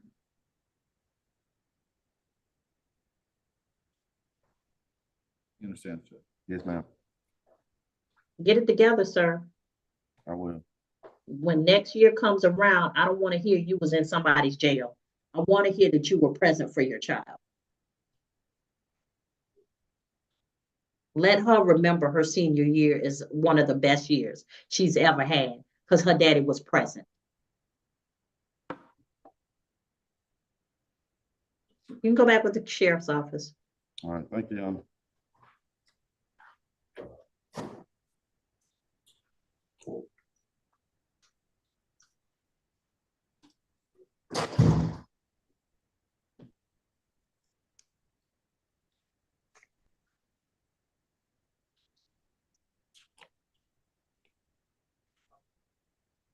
I think we still have Kamani Jones. All right, bring up whoever's next. I don't care. Kamani Jones. Jones, yes.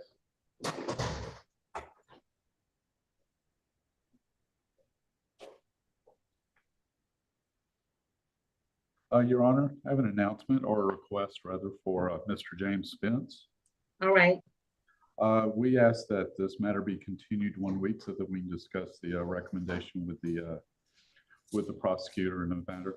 The current recommendation doesn't foresee him being released from custody in any time soon, so I'd like to see if we can address that matter next week. We can do it today. Sorry, what now? 12 months to serve 90 days. For what's the charge? Forgery in the 4th degree. Mm. And they're also asking 300 hours of community service. Ooh. So, how much did he get? It shouldn't even be before me. He took that much money. Well, he actually didn't get anything. He presented a check, and the check was determined by a bank teller to be fraudulent, so he was taken into custody. He didn't receive any money. Look, I'm not a fan of continuing stuff so y'all can continue to work it out. If y'all can't agree, then non-negotiate it all day, every day. I'm gonna make the decision. So it may not please you, it may not please the state. But let's get it done. I don't need to keep filling up calendars with stuff. Let me just say this. I'll be real old school with y'all. I have a very short attention span. I do not like to chew my cabbage twice. I do not like to keep going back over stuff. I get real, I just don't like it. I feel like things can be done and move forward and we can go on to the next thing, because as much as y'all want to keep putting stuff back on the calendar, back on the calendar, back on the calendar, I got new cases coming through the door every single day. I got your people who you talking about going out and getting new cases themselves. So before we can even resolve cases. So shoot, I'm waiting for Mr. Hambrick to come back right now with his next case. So I cannot keep, if y'all don't get what you want, both sides, we ain't gonna keep continuing this stuff. No, we gonna deal with it. I'm gonna either make a decision or we gonna try the case. And so that is where we are with this. I'm not, the norm is going to be no continuances versus let's keep putting stuff back on the calendar. Judge, if we had an opportunity to talk to the state about these cases during the calendar, we could get some of this stuff worked out. Well, I have offered to put y'all in a breakout room. When have I not ever allowed you to go into a breakout room? No, I just mean prior to the call of the calendar. I mean, because I've been here since 8 o'clock trying to get through everything, and I haven't, had a chance to. Okay, well, y'all work that out. When I tell you what I usually say about those kinds of things is that sounds like a management issue. That sounds like a Mr. Brooks to Miss Gross issue. No, it's not. I'm here at 8 o'clock too, so you can always email me or call me. I'm in my office at 8 as well every day. So yeah, so if y'all can't work it out, I mean, well, what I know is the calendars are taken. 100 yards down the hallway. You could walk to the courtroom. I know y'all can do it electronic. Hey, yeah, we're not gonna do this. Y'all can do it electronically. If y'all don't want to talk face to face, which I don't understand why not, because I have never been that person who thinks that the solicitors and the defense attorneys can't be cordial to each other. Let me tell you something. Your colleagues are not the people that you sit next to in your office. They're going to be the people who matter least in the progression of your career. Your colleagues are the people across the aisle from you. When you're looking to get a job like mine and people are asking, how is this person? Do they have judicial temperament? You know who they're going to ask? Not the people who sat in the office with you. No. They're going to ask the people who were across the aisle from you. And if those people can speak highly of you, if those people can say that you were reasonable and that you were professional in how you conduct yourselves, then that says way more than if somebody who was in the same office with you. I don't ever think that either side should be disagreeable because y'all ain't going to jail. Neither side. This doesn't affect your bottom line one whit. It affects the people that you are negotiating about. The defense has the job of zealously representing the interest of their clients and making sure that their constitutional rights are protected. And the state has the job of finding the truth and representing the people of the community. Now, that's it. All day, every day, point blank, period. So, this Zoom thing going, man, with this legal thing here. So I'm probably give me something. What you got? Strong, full flavor, complex, some good shit in there. While he's conducting whatever that was. So just hear me when I say I'm not a fan of the hardcore back and forth. We can't get anything done because really. Let me just be bottom line. If y'all don't know me, I'm not a year in jail. I'm not 12 months in jail. You have to really, really, really do something really, really wrong on a misdemeanor case to get 12 months in jail. The last time I recall giving 12 months in jail was when a man beat a woman down, destroyed her property in front of her child, and then disrespected her and his wife. He got more than a year in jail, consecutive.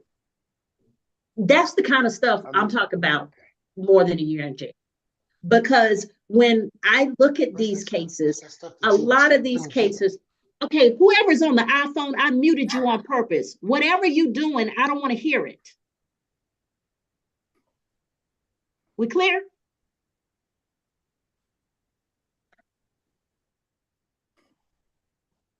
Like I said, my philosophy about state court is it is lifestyle court. You can make lifestyle changes. There are reasons people are making the kind of decisions that they are making. It's the most severe decisions, usually there's something behind it. It's either grief or trauma. And so I deal with it from that perspective. Now, if I think somebody deserves a lot of time, I'm gonna give them a lot of time and you're gonna know it, I'm gonna tell you. But this whole thing of going back and forth, and if you don't get this, and we're not going to do that, and we're going to go non-negotiated as a threat. Non-negotiated is not a threat. It's just another procedure in the toolbox that we have. And I think after 9 years on this bench, I have proven to be compassionate and fair. So if you go non-negotiated, the state and the defense are going to get a fair look. It may not go the way either one of you want, but it's going to be fair. That's not a threat. All right. So let's stop putting these cases back on the calendar, hoping for a better result. If you're not getting what you need, let's go non-negotiated and let me move a case. Thank you, Your Honor. I'll speak with Mr. Spence, and I'll have an announcement shortly. Thank you. All right. Now who's next? Judge, we have Mr. Kamani Jones. He's here for the VOP for 2 separate cases. We are going to stipulate to the violation, and we would ask the court to go with the recommendation from the probation office in this case as well. All right, Jones. Mr. Kamani Jones, raise your right hand for me. Do you solemnly swear or affirm any testimony that you give in this matter will be true? Yes, ma'am. All right. So, Mr. Kamani Jones, you're before the court on State of Georgia versus Kamani Fontaine Jones, 2022 CR 01068. You're before the court on that case, and you also have a second one. Let me just tell you what it is on this one.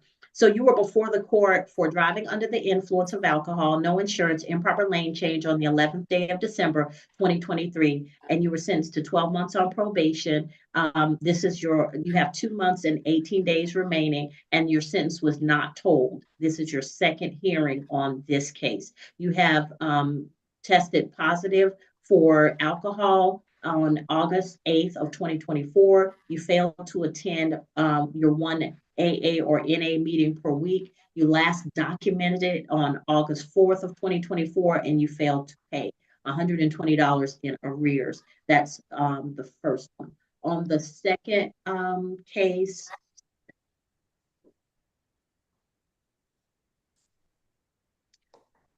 you're oh wait, no, that's the only petition I have. Is there another petition, Ms. Chang? You said yes. They should be 2 attachments. Oh, hold on. Let me see. Okay, here we go. So, Mr. Kamani Jones, you're before the court for 2023 CR 01313 for criminal trespass with damage to property, driving on a suspended or revoked license, obstruction or hindering law enforcement on the 27th day of November 2023. You're sentenced to 12 months on probation. You have 2 months and 4 days remaining, and your sentence was not told, and this is your second hearing. You also, on this case, same thing, you tested positive for alcohol on August 8th of 2024. You failed to show proof of attending 1 AA or NA meeting per week. You last documented it on August 4th of 2024. You failed to complete community service. You had 214 hours. You documented 80 of the 214 hours as of August 7th of 2024, and you failed to pay your $358 in arrears. See what I mean when I say we need to keep these cases moving? Because Mr. Jones gonna fill up a calendar. He got 2 separate cases, and now he's back with a probation revocation. What is the recommendation for Mr. Jones on each of his probation revocation? Your Honor, probation recommends that 30 days be revoked and close the case. Credit for time served since September 12th, and they are to run concurrently. And Judge, I think that from speaking to Mr. Jones, I'm not sure if he documented all, but he had been steadily going to the AA meetings. And I believe that he was chipping away at the community service as well. And I think the only thing that he tested positive for was alcohol. And we're not going to make any excuses for that, except that from speaking to him, he was not aware that some cold medications contain alcohol. Oh, no, Mr. Jones. Mr. Lynch, no. No, sir. No. I wonder about making vodka, pasta, I tested positive because of vodka pasta. I tested positive because of NyQuil. No, sir, Mr. Jones. Like I said, read the forehead. Show me where it says boo-boo the fool. I deal with violations of probation all day, every day. And at least every Tuesday. And this whole, I got alcohol in my medication because I had the bronchitis and all that. No, sir. I'm not stupid.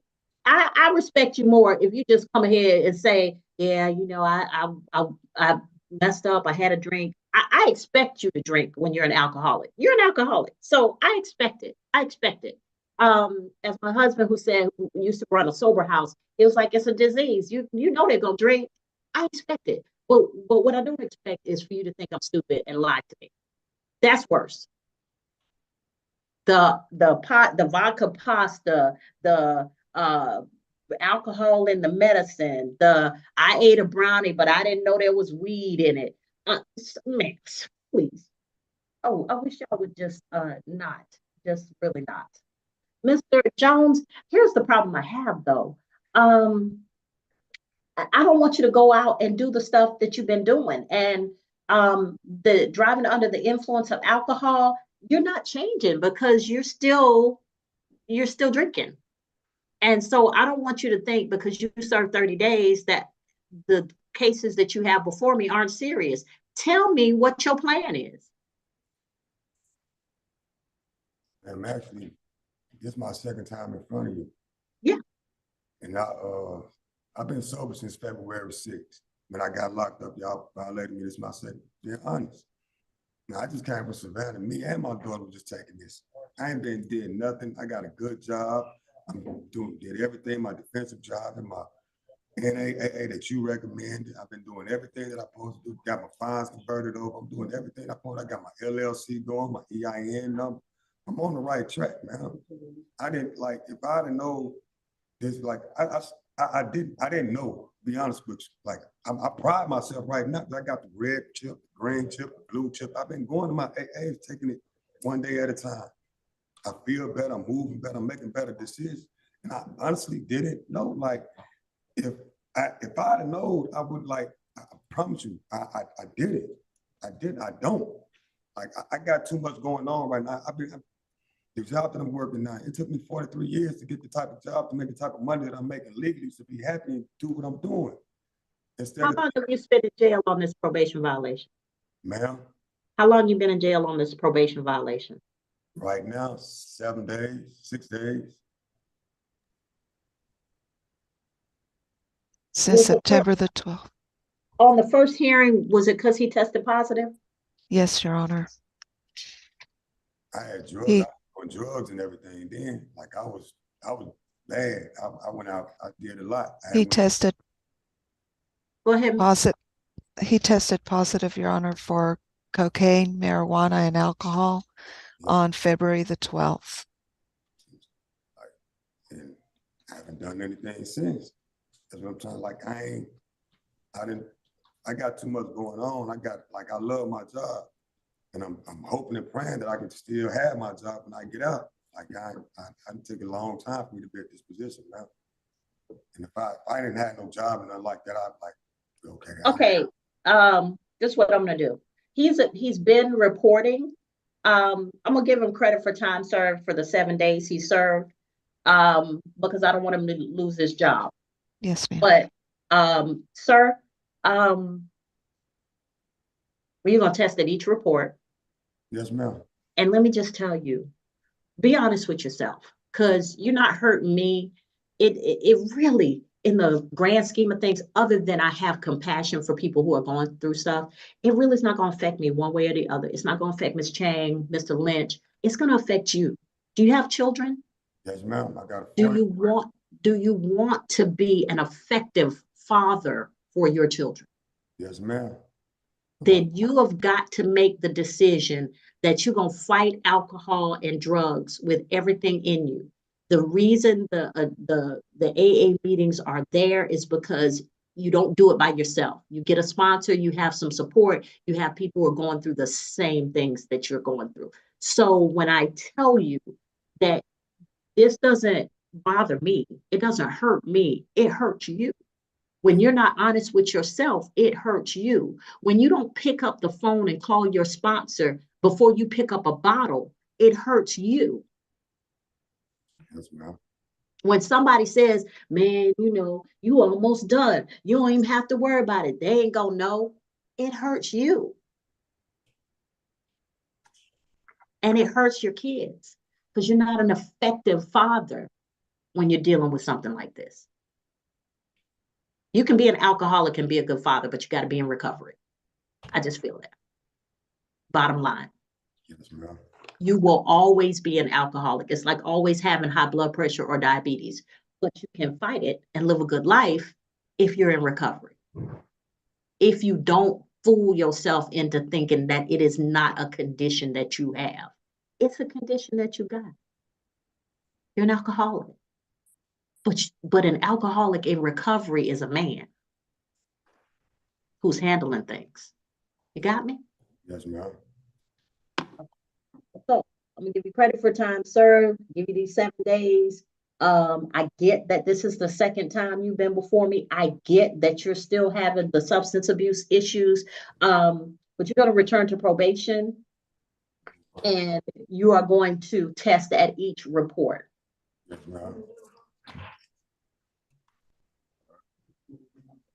All right? So does that mean like I go to work tomorrow, or does that mean I'm stealing?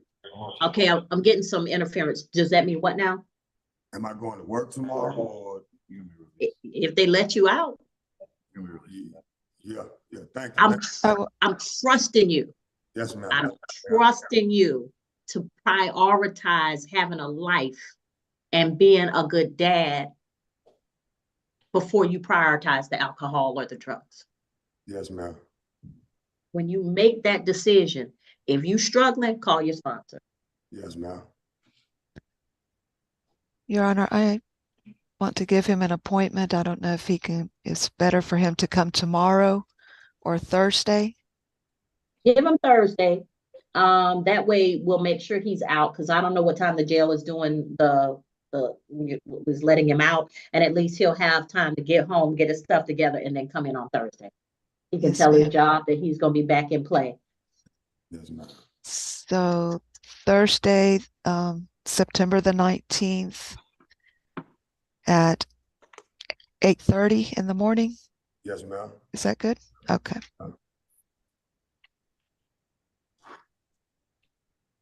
All right, Mr. Jones. All right, ma'am. Thank you. All right, I'm taking a chance on you, Mr. Jones.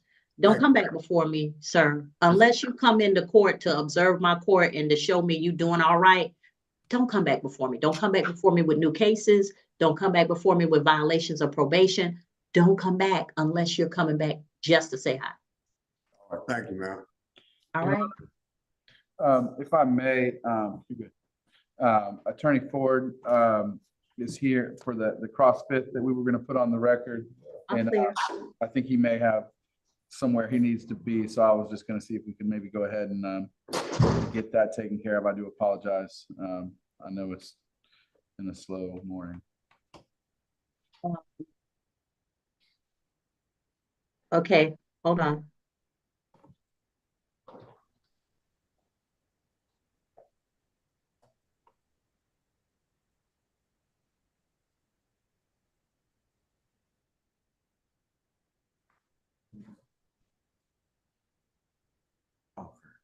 Yes.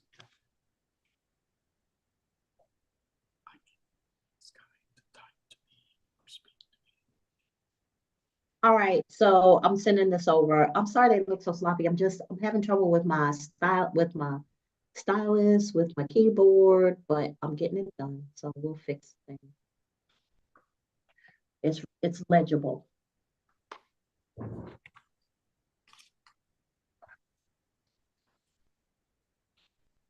Miss Chang, tell me which one I sent over, because I don't want to confuse them. I know I just sent one of them over, but I don't want to redo the second, do the thing on the. All right, so get your clients together for the CrossFit. Come on up. I'll make it up. And Judge, so I have Attorney Ford is on the line. His client, Ms. Ellis, I believe is on the line, and my client, Mr. Castleberry. Please turn on your phone and unmute your microphone.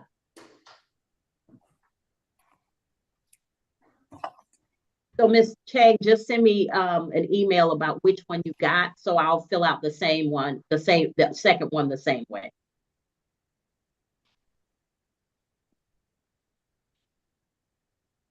All right, so this is the matter of State of Georgia versus Austin Castleberry, 2021 CR 08211, and Shanika Rochelle Ellis, 2021 CR 0211. Mr. Castleberry is represented by the law firm of Lister Holton Dennis, Mr. Lynch. Miss Ellis is represented by Attorney Ford. Is that correct? Did I get it right? Yes, Sean. Attorney Tom Ford. Both of the defendants are charged with battery. And at this time, Mr. Castleberry, Miss Ellis, raise your right hands for me. Where's Mr. Ellis? Please turn on your camera. Miss Ellis is okay. Where's Mr. Castleberry? Mr. Castleberry, please turn on your camera. My camera is on. No, it's not. Oh, turn on the camera. Okay. 1 second. 1 second. I got it here, right here. Thank you. All right. Raise your right hand. Is it on now? Yep. Is it on now? Yes. Raise your Okay, right 1 hand. second. Do you solemnly swear or affirm any testimony you give in this matter will be true? Mr. Castleberry? Yes. Yes. Ms. Yes. Ellis? All right. Yes. Put your hands down. So you're before the court for what is called a cross-fit. Mr. Lynch, please go over your client's rights and ensure that they understand and are choosing to rely upon their Fifth Amendment constitutional rights. One moment, Your Honor.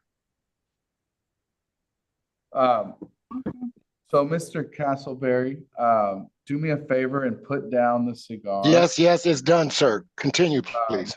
Mr. Castleberry, I previously spoke to you about, or did I previously speak to you about your rights against self-incrimination under the U.S. Constitution and the Georgia Constitution?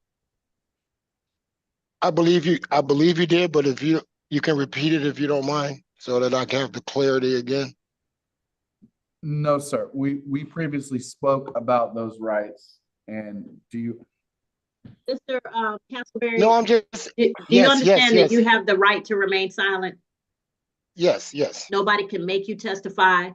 Yes, correct. Nobody can promise you anything to get you to testify.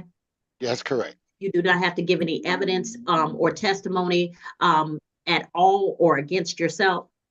That's correct. In this situation, are you choosing to rely upon your Fifth Amendment right against self-incrimination? Correct, yes. Ms. Ellis, has anyone promised you anything to get you to testify?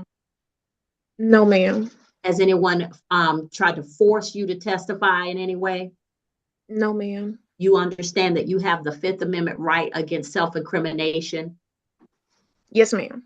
You understand that you are not required to give any evidence or testimony or incriminate yourself in any way? Yes, ma'am. Are you relying upon that right today? Yes, ma'am. Okay. All right. Does the state have anything? You're at this time, the state is going to non-prosecute cases.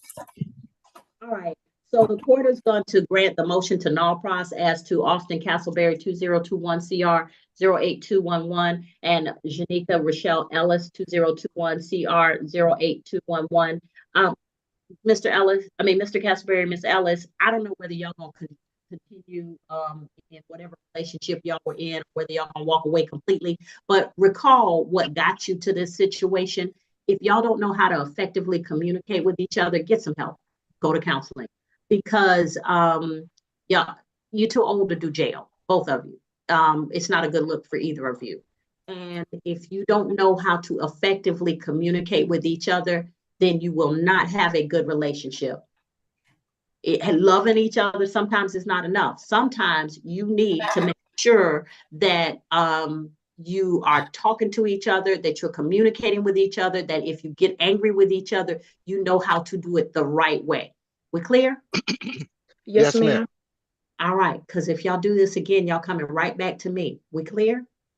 I'm in Mississippi. I'm not coming back. Okay. Proximity doesn't mean anything. People Yes, got ma'am. cars. Okay. Yes, ma'am. All right. Choose properly. Yes, ma'am. If you find that you choosing another person who gets you involved in this kind of thing, then it's not them, it's you. Okay? Same thing ma'am. with you, Mr. Castleberry. All right. Y'all free to go. Thank you. Case is no cross. Thank you very much. Thank you, thank you. All right. So, All right. So we have Baker, Zah, Heath, Jones. Heath is a plea. We're ready for that. All right. Wait, I'm wait, ready. sorry. Yeah, Heath, we're ready. Okay. And Spence is going to be a not guilty today. We did Hambrick, right? Yes, we still have We Will did. as far as probation. We did Jones. Yes. All right. So other than you filling out the other form, this chain, do you have anything else? Weldon. Yes, Your Honor. We have Marquez Weldon. Let's go ahead and get Weldon done so Ms. Chain can actually get some work done today. Thank you, Your Honor. Thank you, Ms. Chain.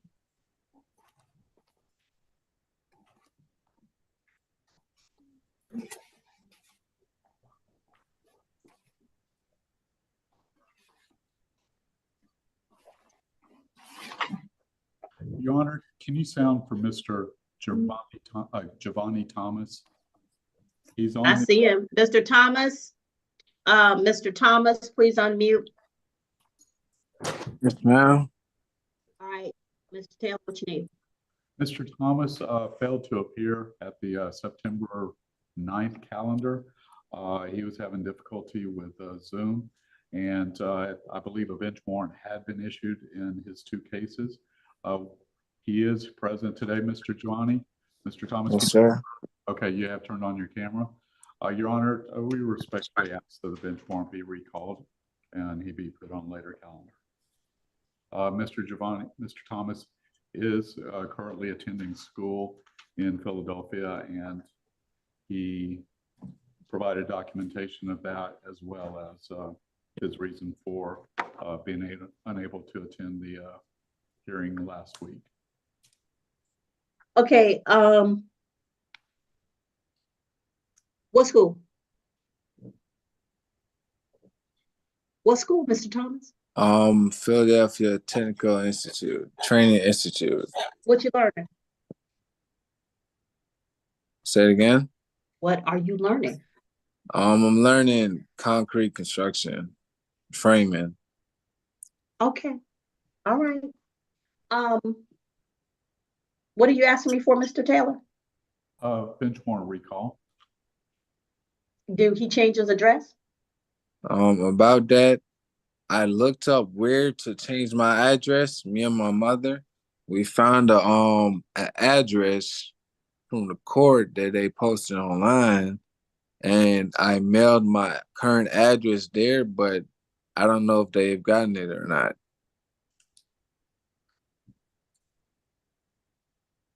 State Court of Clayton County. Yes, ma'am. Mr. Taylor, will you ensure that his address is changed? Yes, Your Honor, I will confirm that today. I'll get his address and I'll go to the clerk's office. All right. Mr. Thomas, you have my contact information. I did receive your earlier email. If you or your mom will forward me your address, just send another email and I'll take it to the clerk before I leave the courthouse today. Okay, thank you so much, sir. Mr. Thomas, Ma'am, how old are you, sir? I'm 23. Okay, so you're good and grown. You need to start handling these things yourself. If you can build a house, you can look up how to find the clerk's office. You don't need your mama's help. You need to go ahead and take care of making sure that Mr. Taylor has your address. You need to make sure that your address gets changed so that you can get notice of your hearing date. Communicate with your attorney so that we can get this case resolved. Are we clear? Yes, ma'am. All right. You're 23 years old. Your mama don't have to do nothing for you anymore. We need to stop coddling you guys and keep and making you feel like you can't do nothing without somebody helping you. How you gonna build a house? She gonna stand there and hand you the nails? No, ma'am. Okay, then get it together. All right. Bench warrant recall for Mr. Giovanni Thomas. Mr. Giovanni Thomas, his address is gonna be changed. Mr. Taylor is gonna ensure that, and then he'll be on the whatever the next calendar is. All right, who's next? Mr. Weldon is next. Mr. Castleberry, my phone is dead. I will update you about everything. You can go ahead and log off the Zoom meeting now, please, sir. Okay, thank you very much. All right, who's before me? This is Mr. Weldon. He's here on a VOP, I believe the only allegation. All right, Mr. Weldon, raise your right hand for me. You solemnly swear or affirm any testimony you give in this matter will be true. Yes, ma'am, I do. All right, you can put your hand down. You're before the court on State of Georgia versus Marquez Keontae Weldon, 2023 CR 06200. You were before this court for reckless conduct on the 19th day of December 2023. You were sentenced to 12 months, 11 months and 10 days on probation after you served 20 days. You have 2 months and 12 days remaining. Says that you were rearrested. You were arrested for the offense of operating a chop shop, possession of a disposed vehicle, altering part IDs, possession of disposed vehicle part, altering a part ID, count 2, theft by receiving stolen property, theft by receiving stolen property, count 2, 3, and 4, on about September 7th, 2024 in Clayton County. You failed to complete community service. You had 80 hours of community service. You received 59 hours as of August 11th, and you are $100 in arrears. Judge. So as far as Mr. Weldon's concerned, the community service, he was steadily completing. I believe that he's done even more than the 59 hours. We'll, and I'm not sure if Ms. Chang has additional, have you turned in more than 59 hours? I have my certificate of completion from American Legion for my community service with my 2 money orders for the past balance, but they're in my truck.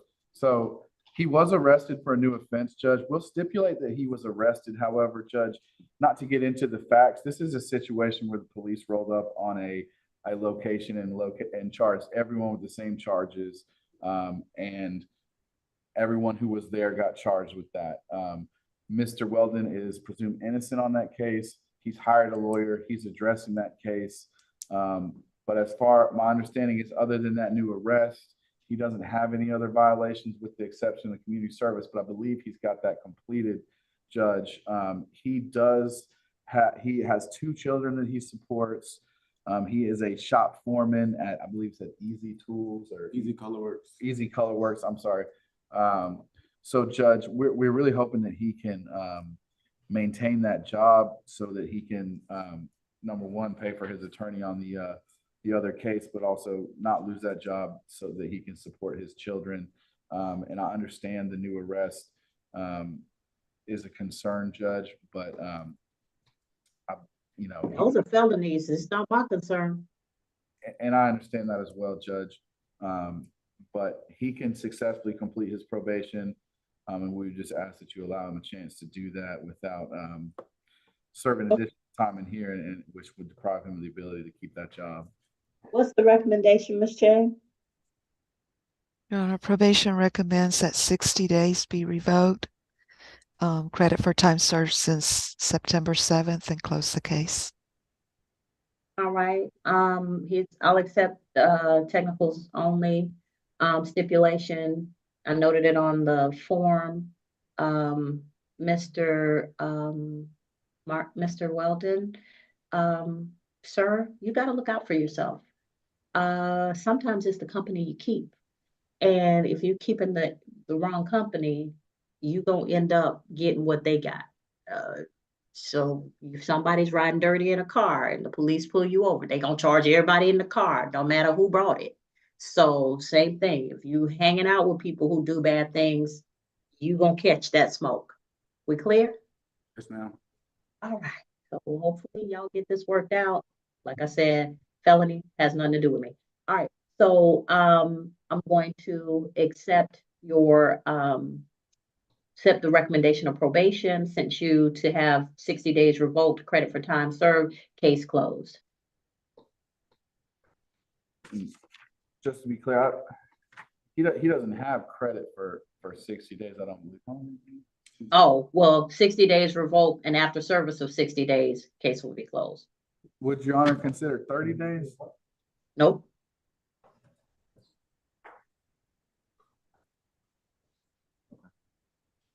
I give him credit since lockup. Okay, Judge.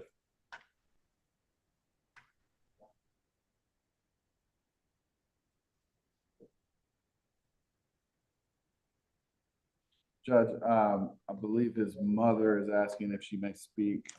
Sure. Come on up. You are his mother.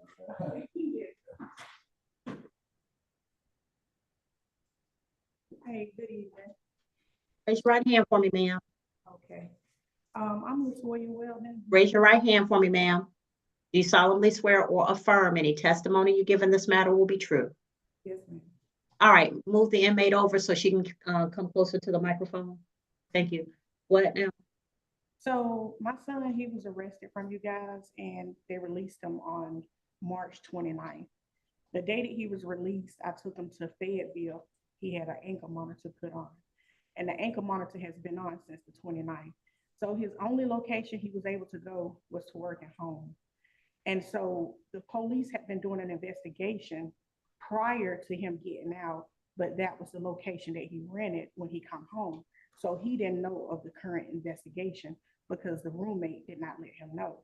So Lieutenant Warren said because everyone that was there, including myself, I was even there letting him fix my car.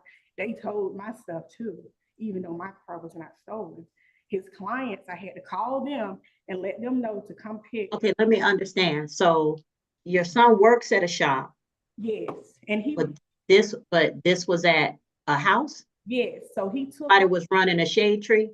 No, so it's where he resides. So they were fixing cars where he resides? Yeah, well, he paid his money to, you know how you pay your money to a shop and then like your shop fee, you have to pay like the shop fee. If you don't have a shop, you give someone else money to pay. So this was another shop? No, it was the home.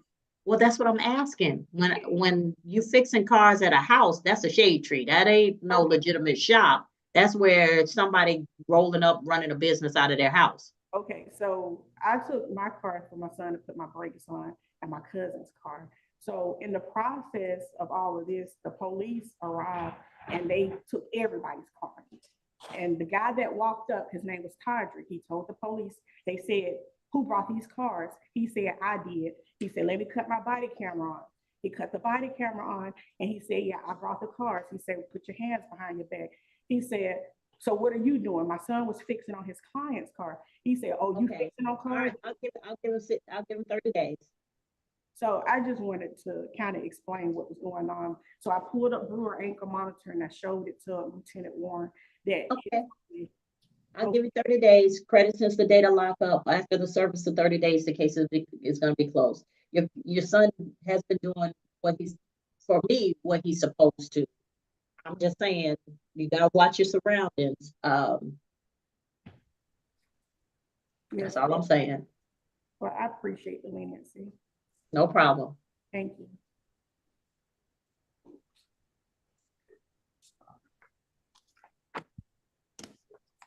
You can go back. So, when you have a conflict on the phone, I have a conflict fairly on Thomas, Marcus Smith, and Brown. Hold on. Marcus Smith has felony DOT for calendar. Looking at Zah. Yeah. They wanted him to serve 180 days on this stuff. I know what's going on with the cases. Your Honor, could you put me and Ms. Hagler in a breakout room so I can get the rest of this taken care of? Okay, so let me understand. So are we ready on anything else before I put you in a breakout room? Because I still have Baker, Zah, Heath, We're ready on Smith, Heath. Spence. We got Heath. What now? I'm ready on Heath. Okay, and anybody else? No, Judge, not that I'm aware of. All right, y'all talk. Well, it ain't hard. Y'all know how I work. You see what I'm liable to give. So negotiate in that range, or let's make a quick announcement for trial. And I understand that, Judge, but I got you. But I don't want to be here all day is what I'm saying to you. This doesn't, this is. I don't either. And I would say this, you know, I have a duty to my client to I tell acknowledge them that not beforehand. and I've talked to everyone I got here to try to make sure we can get through this efficiently. These conversations with the state, they could take 2 minutes, you know, and like I am trying to do my best to get through this efficiently. All right. Well, okay. Let me set up the breakout room. Y'all get it done, and let's get back here and finish up this calendar. And Your Honor, may I be excused? Yes, Ms. Chang. Thank you so much. Thank you. All right. So the breakout room is set up in courtroom 2. I mean, in room 2. The Ms. Hagler and the courtroom in breakout room 2. And I'll be back when y'all are back. Well, we don't even need a breakout room. Okay.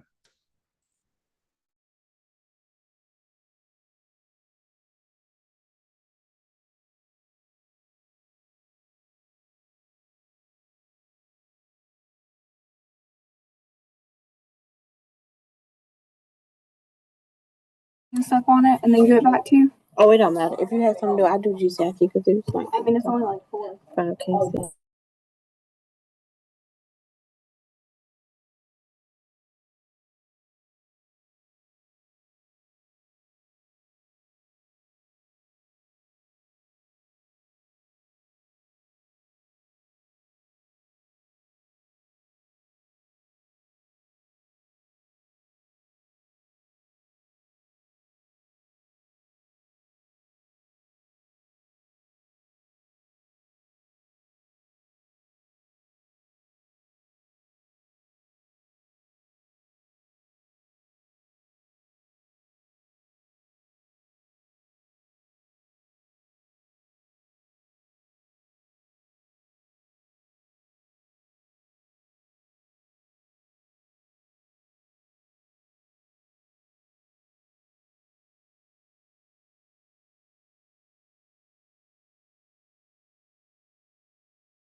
See here.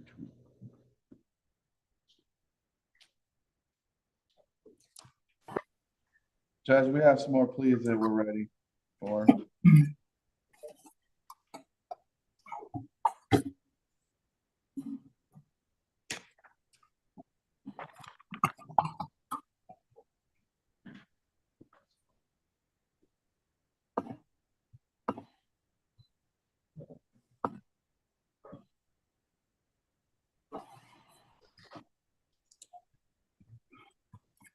And Attorney Lynch, no institution in that case. Just heard back from my victim advocate. Thank you. That 120 days is cool. I think.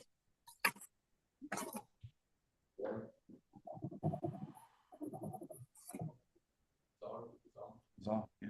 No, that. No, Baker is fine. We'll do Baker. Baker.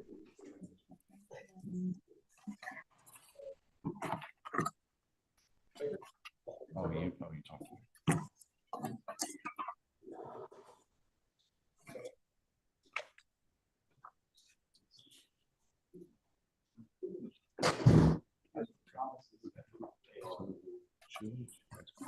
Here in just a minute. If this goes blank, if it goes blank, you can still see us up here, okay?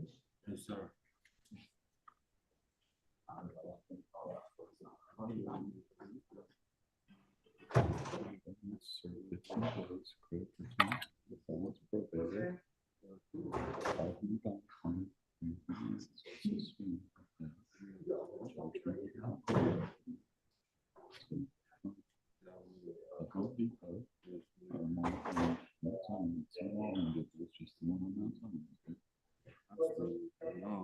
Okay.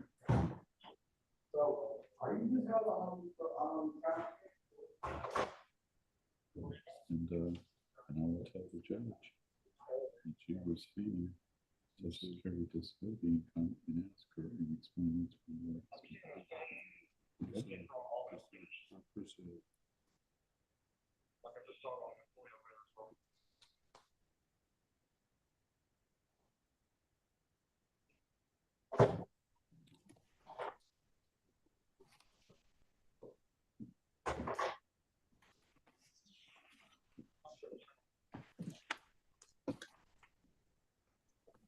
All right, we ready on Baker? Yes, Your Honor. Mr. Baker, raise your right hand for me. Yes, ma'am. Do you solemnly swear or affirm any testimony you give in this matter will be true? Yes, ma'am. Hey, Your Honor. All right. You can put your hand out, Mr. Baker. You're before the court on State of Georgia versus Latimore Baker, 2023 CR 06411 for theft by shoplifting. You're represented by Mr. Lynch, who's with you from Mr. Holtman Dennis. Mr. Lynch, what is your client, please, to present for the court? Your Honor, it's Mr. Taylor and I'm sorry, Mr. Taylor. We plead guilty to the shoplifting offense. All right. Mr. Baker, by entering a plea of guilty, you give up the right to have a trial by jury or judge. You give up the right to have the state prove your guilt beyond a reasonable doubt. You give up the right to have the presumption of innocence in your favor. You give up the right to confront witnesses, subpoena witnesses, present testimony and evidence on your behalf, to not incriminate yourself or present any testimony or evidence against yourself. And if you are not a United States citizen, a plea of guilty or no contest could negatively impact your immigration status. Do you understand all of these things? Yes, ma'am. Miss Tammy Long Hayward. All right, factual basis and recommendation, please. Yes, Your Honor. On or about July 12th, 2022, Clayton County, Georgia.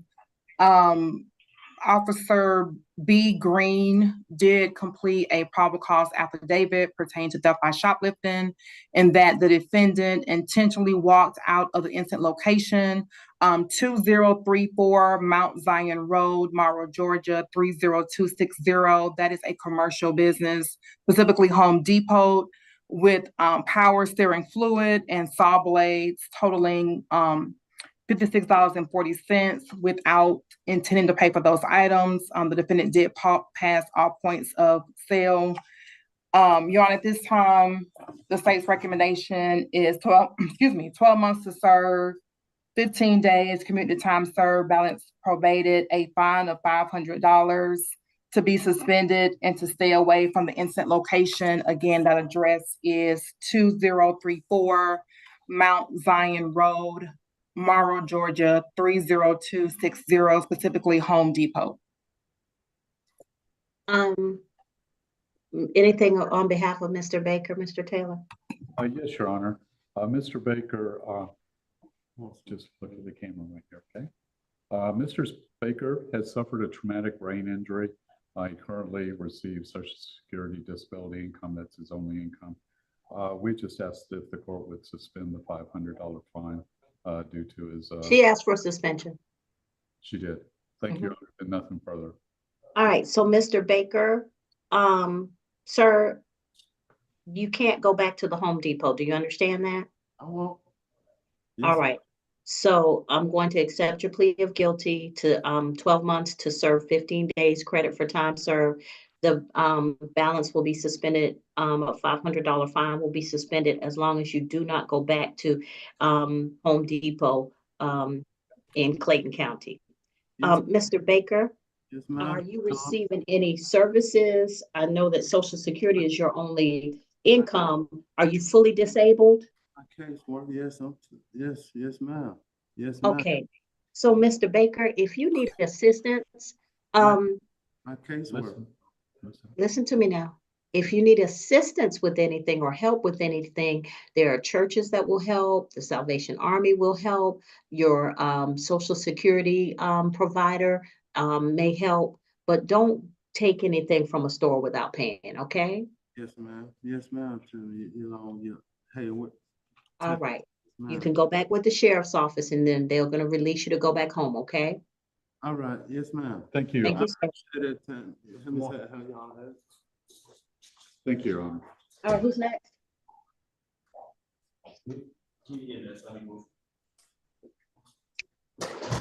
Your Honor, Attorney Lynch is speaking with Mr. Heath. They should be out momentarily. Okay, nobody else is ready? No, Your What's Honor. going on with Zah?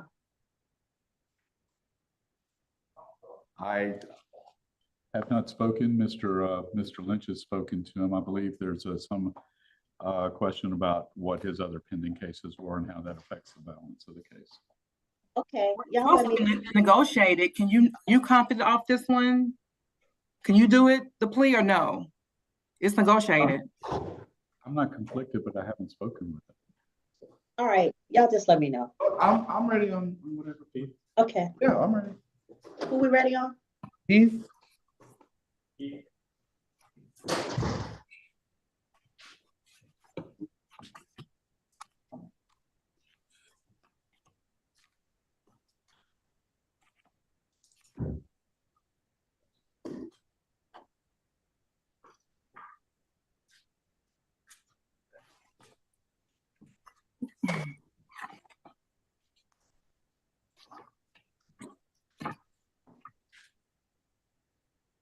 Mr. Heath, raise your right hand for me.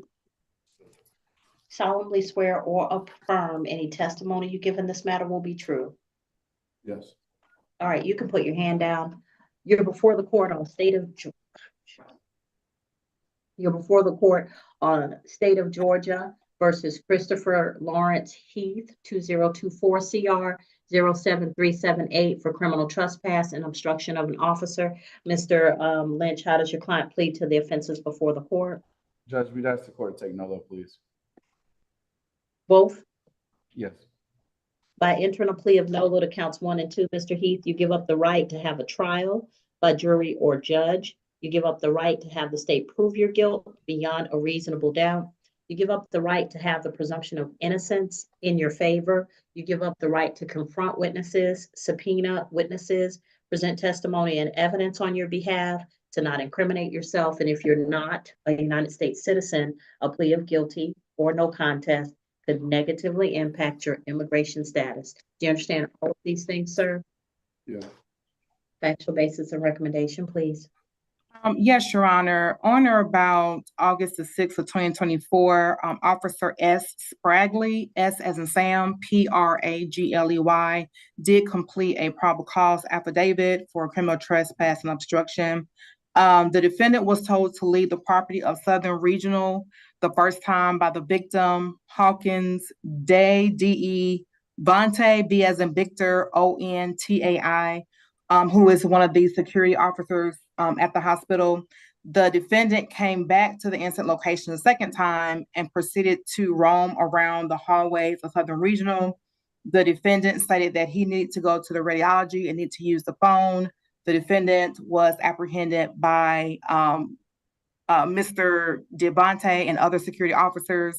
The defendant was brought outside the incident location and he was issued a criminal trespass warning at that time. The defendant was requested several times by Officer Spragley to provide his name and date of birth. The defendant refused to give his name and date of birth. At that time, the defendant was arrested. Your Honor, for count one, the state is recommending 12 months to serve, 30 days, balance suspended, and to not return back to Southern Regional Hospital unless he is receiving services. That address is 11 Upper Riverdale Road, Southwest, Riverdale, Georgia, 30274. And for count two, a fine of $300. How long's he been in jail? He's been in jail over 30 days, Judge. All right. I would ask the court to consider suspending the fine for count two. All right. So what's Mr. Heath's connection with Southern Regional? Is he a patient there? Is he receiving any kind of services continually? Judge, he went there on that day to try to receive emergency services. He was having heart pain in his chest. He was told to sit, he was told from speaking to him, they had him fill out applications for care. And according to him, they kept giving him the same application, which was frustrating. And he said every time he sat down, his pain would get worse. They eventually told him, sit down or, you know, you're going to have to leave. He said, I can't sit down because his pain was hurting in his chest. So that's why he was there. He was there to try to get emergency care. Did he ever get care? No, Judge, he was arrested. He was arrested. When he came to the jail, did he get any care? I can't answer that. Okay. So, Mr. Heath, I'm going to accept your plea of no low to counts 1 and 2. On count 1, I'll sentence you to 12 months, 30 days, balance suspended as long as you don't go back to Southern Regional Hospital. Count 2 is a no low. $300 fine will be suspended for credit for time served. Mr. Heath, I don't know if you have insurance or anything, but if I were you, I'd try and make an appointment with a clinic, or find a free clinic if you don't have insurance and get yourself checked out, okay? All right, thank you. You can go back with the sheriff. Who's next? Mr. Zah.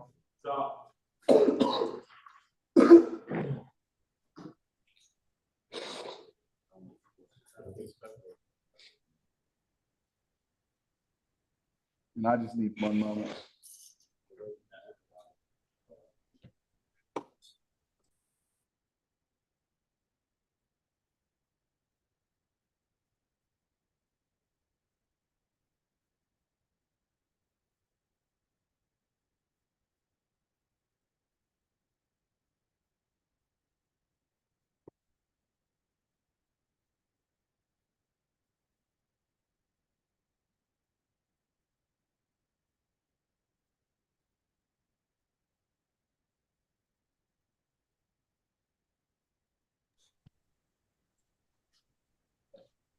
Your Honor, this is Mr. Zah. Sir, raise your right hand for me. You solemnly swear or affirm any testimony you give in this matter will be true. Yes, Your Honor, I do. You can put your hand down. Yes, ma'am. You're before the court on 2024 CR 07385, Jakari Daus Zah, represented by the law firm of Lister Holton Dennis, Mr. Lynch. You're before the court for theft by taking. Mr. Lynch, what does your client plead to the offense before the court? He pleads guilty, Judge. All right, by entering a plea of guilty, you give up the right to have a trial by jury or judge. You give up the right to have the state prove your guilt beyond a reasonable doubt. You give up the right to have the presumption of innocence in your favor. You give up the right to confront witnesses, subpoena witnesses, present testimony and evidence on your behalf, to not incriminate yourself or present any testimony or evidence against yourself. And if you're not a United States citizen, a plea of guilty or no contest could negatively impact your immigration status. Do you understand all of these things, sir? Yes, ma'am. All right, factual basis and recommendation, please. Yes, Your Honor. On or about September 18th of 2023, Officer Christopher Joseph did respond to 2445 Rex Road, Apartment 2, Ellenwood, Georgia 30294, Clayton County, in regards to a domestic disturbance. Pursuant to the warrant for theft by taking, the defendant did take a Nest, N-E-S-T, doorbell ring camera that is valued at $200 and a Google Nest camera that is also valued at $200 from the victim, LaShondra Benson, without her permission, with the intent to deprive her of those items. The defendant went to the victim's home because she refused to open the door. He got upset and ripped the doorbell ring cameras off of the wall along with another camera. The defendant was seen on camera reaching his hands towards the camera and taking it down and walking away with it. The defendant did not currently live at the residence at that time. Your Honor, at this time, the state's offer is going to be 12 months to serve, 120 days, and to stay away from the incident location as well as the victim as well. You said 12 months, 120 days? 12 months to serve, 120 days, yes. I'm sorry. Hold on. What kind of history he got, Mr. Lynch, where we're looking at 120 days? Well, Judge, I believe that he is held on some additional cases. I'm not sure of the history, but there are other pending cases. I know he's been in custody since July. How old are you, Mr. Zah? 28 with two young kids that I'm raising as well. No, you're not raising them because you're here. You're doing stupid stuff like pulling cameras off a wall, and the camera catches you and sends it to the cloud before you even can reach your hand out. So yeah, no, you're not raising kids if you're doing stupid stuff like that. I'm just gonna be honest with you. That was dumb. If you can't be respectful to the person that you're raising kids with, the person you chose to lay down with and procreate with, because condoms are cheaper than child support or child care.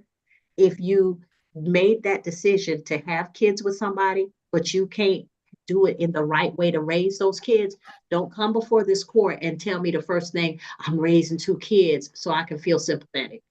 Because you committed a crime on camera. That's dumb. I agree, I'm clear. You don't have to agree. I work alone. If I need your help, I'll let you know. Yes, ma'am. I'll probably. And whatever else you got going on where you about to spend more than 120 days in jail, you need to get it together. You can't raise your children in an orange jumpsuit. No one has successfully done it that I'm aware of. You can't financially support your children in an orange jumpsuit. So when you come before me talk about your two kids, save that, please. Please and thank you. I apologize. Because if you cared about them, you wouldn't be here. You're right. All right. So 120 days to serve. We talking suspension afterward or probation? Suspension was my understanding, Judge. All right. So, sir, I will accept that. Sentence you to 12 months to serve 120 days, credit since the date of lockup. Balance will be suspended so that you have, as long as you have no new violations of the laws of the state of Georgia, and that you do not have any contact with LaShondra Vincent. Let me ask you something, sir. Have you legitimated these children? I was literally in process of doing it, but I have one legitimized, but my youngest he's not. Okay, get it done. Yes, ma'am. All right. And sir, you can't effectively raise children and father children, not be a baby daddy, but a father to your children in an orange jumpsuit. So before you reach out and do something else stupid that gets caught on camera, think about that. Yes, Your Honor. All right, go back with the sheriff's office. Thank you. Thank you. I get some paperwork. You good.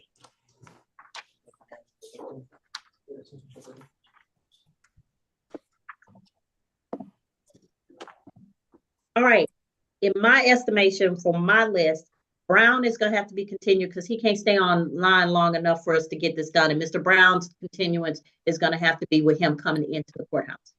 Smith, Spence, and Thomas has 3 or 4 cases. So let's get it moving. So Judge, I think Mr. Smith, I don't have a recommendation, but we can get that done. I haven't spoken to him yet because I've been handling every other case on the calendar. But I think we can get that taken care of. As far as Mr. Thomas, I don't even have all the accusations and police reports and to kind of apprise him of what's going on. So it's going to take me a minute, but I at the very least need accusations and police reports so that so he can be arraigned and that so he can understand what he's pleading to, if that's the case, or what he's pleading not guilty to. So I have a recommendation, but I don't have paperwork for Mr. Thomas. And I need a rec for Mr. Smith. We can get that done very quickly. Okay, I'm typing that to you and we'll get you the other stuff. I'm typing that to you now. Let me just say something right now. We're doing too much back and forth. Like I said, I don't have a lot of patience. I have compassion and fairness, but patience I don't have a lot of. And so when I say, I'm gonna put you in the breakout room, y'all talk about everything, get everything done, and then y'all come back and we're still nickel and diming this, and I don't have this, and I don't have that, and I don't have this, and I don't have that, and we're 2:42 p.m. into a 10 a.m. calendar. That shows a lack of efficiency on both sides. Mr. Lynch, I work alone. Like I said, if I need you, I'll tell you. So that's a lack of efficiency, and I do not like it. It is not, I'm not happy. And when I'm not happy, then we need to change some things. So let us just be clear. This is what's going to happen. The rest of the cases on the calendar will be continued until the next calendar. Y'all exchange whatever paperwork needs to be exchanged. And then when we convene on the next Tuesday calendar, I want it to run as smooth as excrement through a goose. I want it to just flow. I want everybody to have all of the paperwork they need to have. I want everyone to have met and talked. I don't care whether it's text, phone, carrier pigeon. I want these cases to be resolved. I want reasonable recommendations, not things that I would never do in a million trillion years. I've been on this bench for 9 years. If there's anybody here who's even spent a year with me, they know what I'm going to do and what I'm not going to do. And they know that when my patience is exhausted, then that's it. We're not dragging this out. So everybody's going to take a breath. Everybody's going to take a break. We're going to continue these cases until the next Tuesday calendar. I don't care. I don't want to hear it from either side. But what I want to happen is when you all convene next Tuesday, I'm not going to be here at 3 o'clock on a 10 a.m. calendar. Just be clear on that. We're not going to keep doing this. This is not an all-day calendar. It's not meant to be. We're not going to do this. And so you all go back, meditate, pray, think on it, do whatever it is that you need to do to get your mind right so that you can negotiate with each other. We already understand that we only have one solicitor and we have one defense attorney who may or may not be conflicted out of certain cases. And so we have to, taking all of that into your understanding, we have to work under those parameters. Now, I almost never have everybody I need to have. I always usually only have one solicitor because I'm the last person whose courtroom they will put people in because they want to make sure all the mean judges get their people first. And yeah, I said it, not backing away from it. So all the people who are going to give them the most trouble get their people first. So I'm probably the only one who's always going to have one solicitor. I get that. But the way we get through these cases effectively is to make sure we do the work outside of court before we get into court. Now, I don't have y'all in court doing 2-day arraignments like I used to. We could go back to that. I don't have y'all in court every single day doing mini arraignments, but we could go back to that. I give you plenty of time to get stuff done. Wednesdays are my civil days, so y'all don't have to see me at all on Wednesdays. Y'all don't see me at all on Fridays. Those are your work days. If we can't make this happen, then I'm happy whether I'm sitting on the bench in the courtroom or I'm sitting somewhere else. I will make it so that y'all are gonna miss these days when we're doing these quick little video cameras and getting it done. All right? Try me. All right, thank you. Maximum efficiency. Those are the 2 words. Maximum efficiency. Thank you, everybody.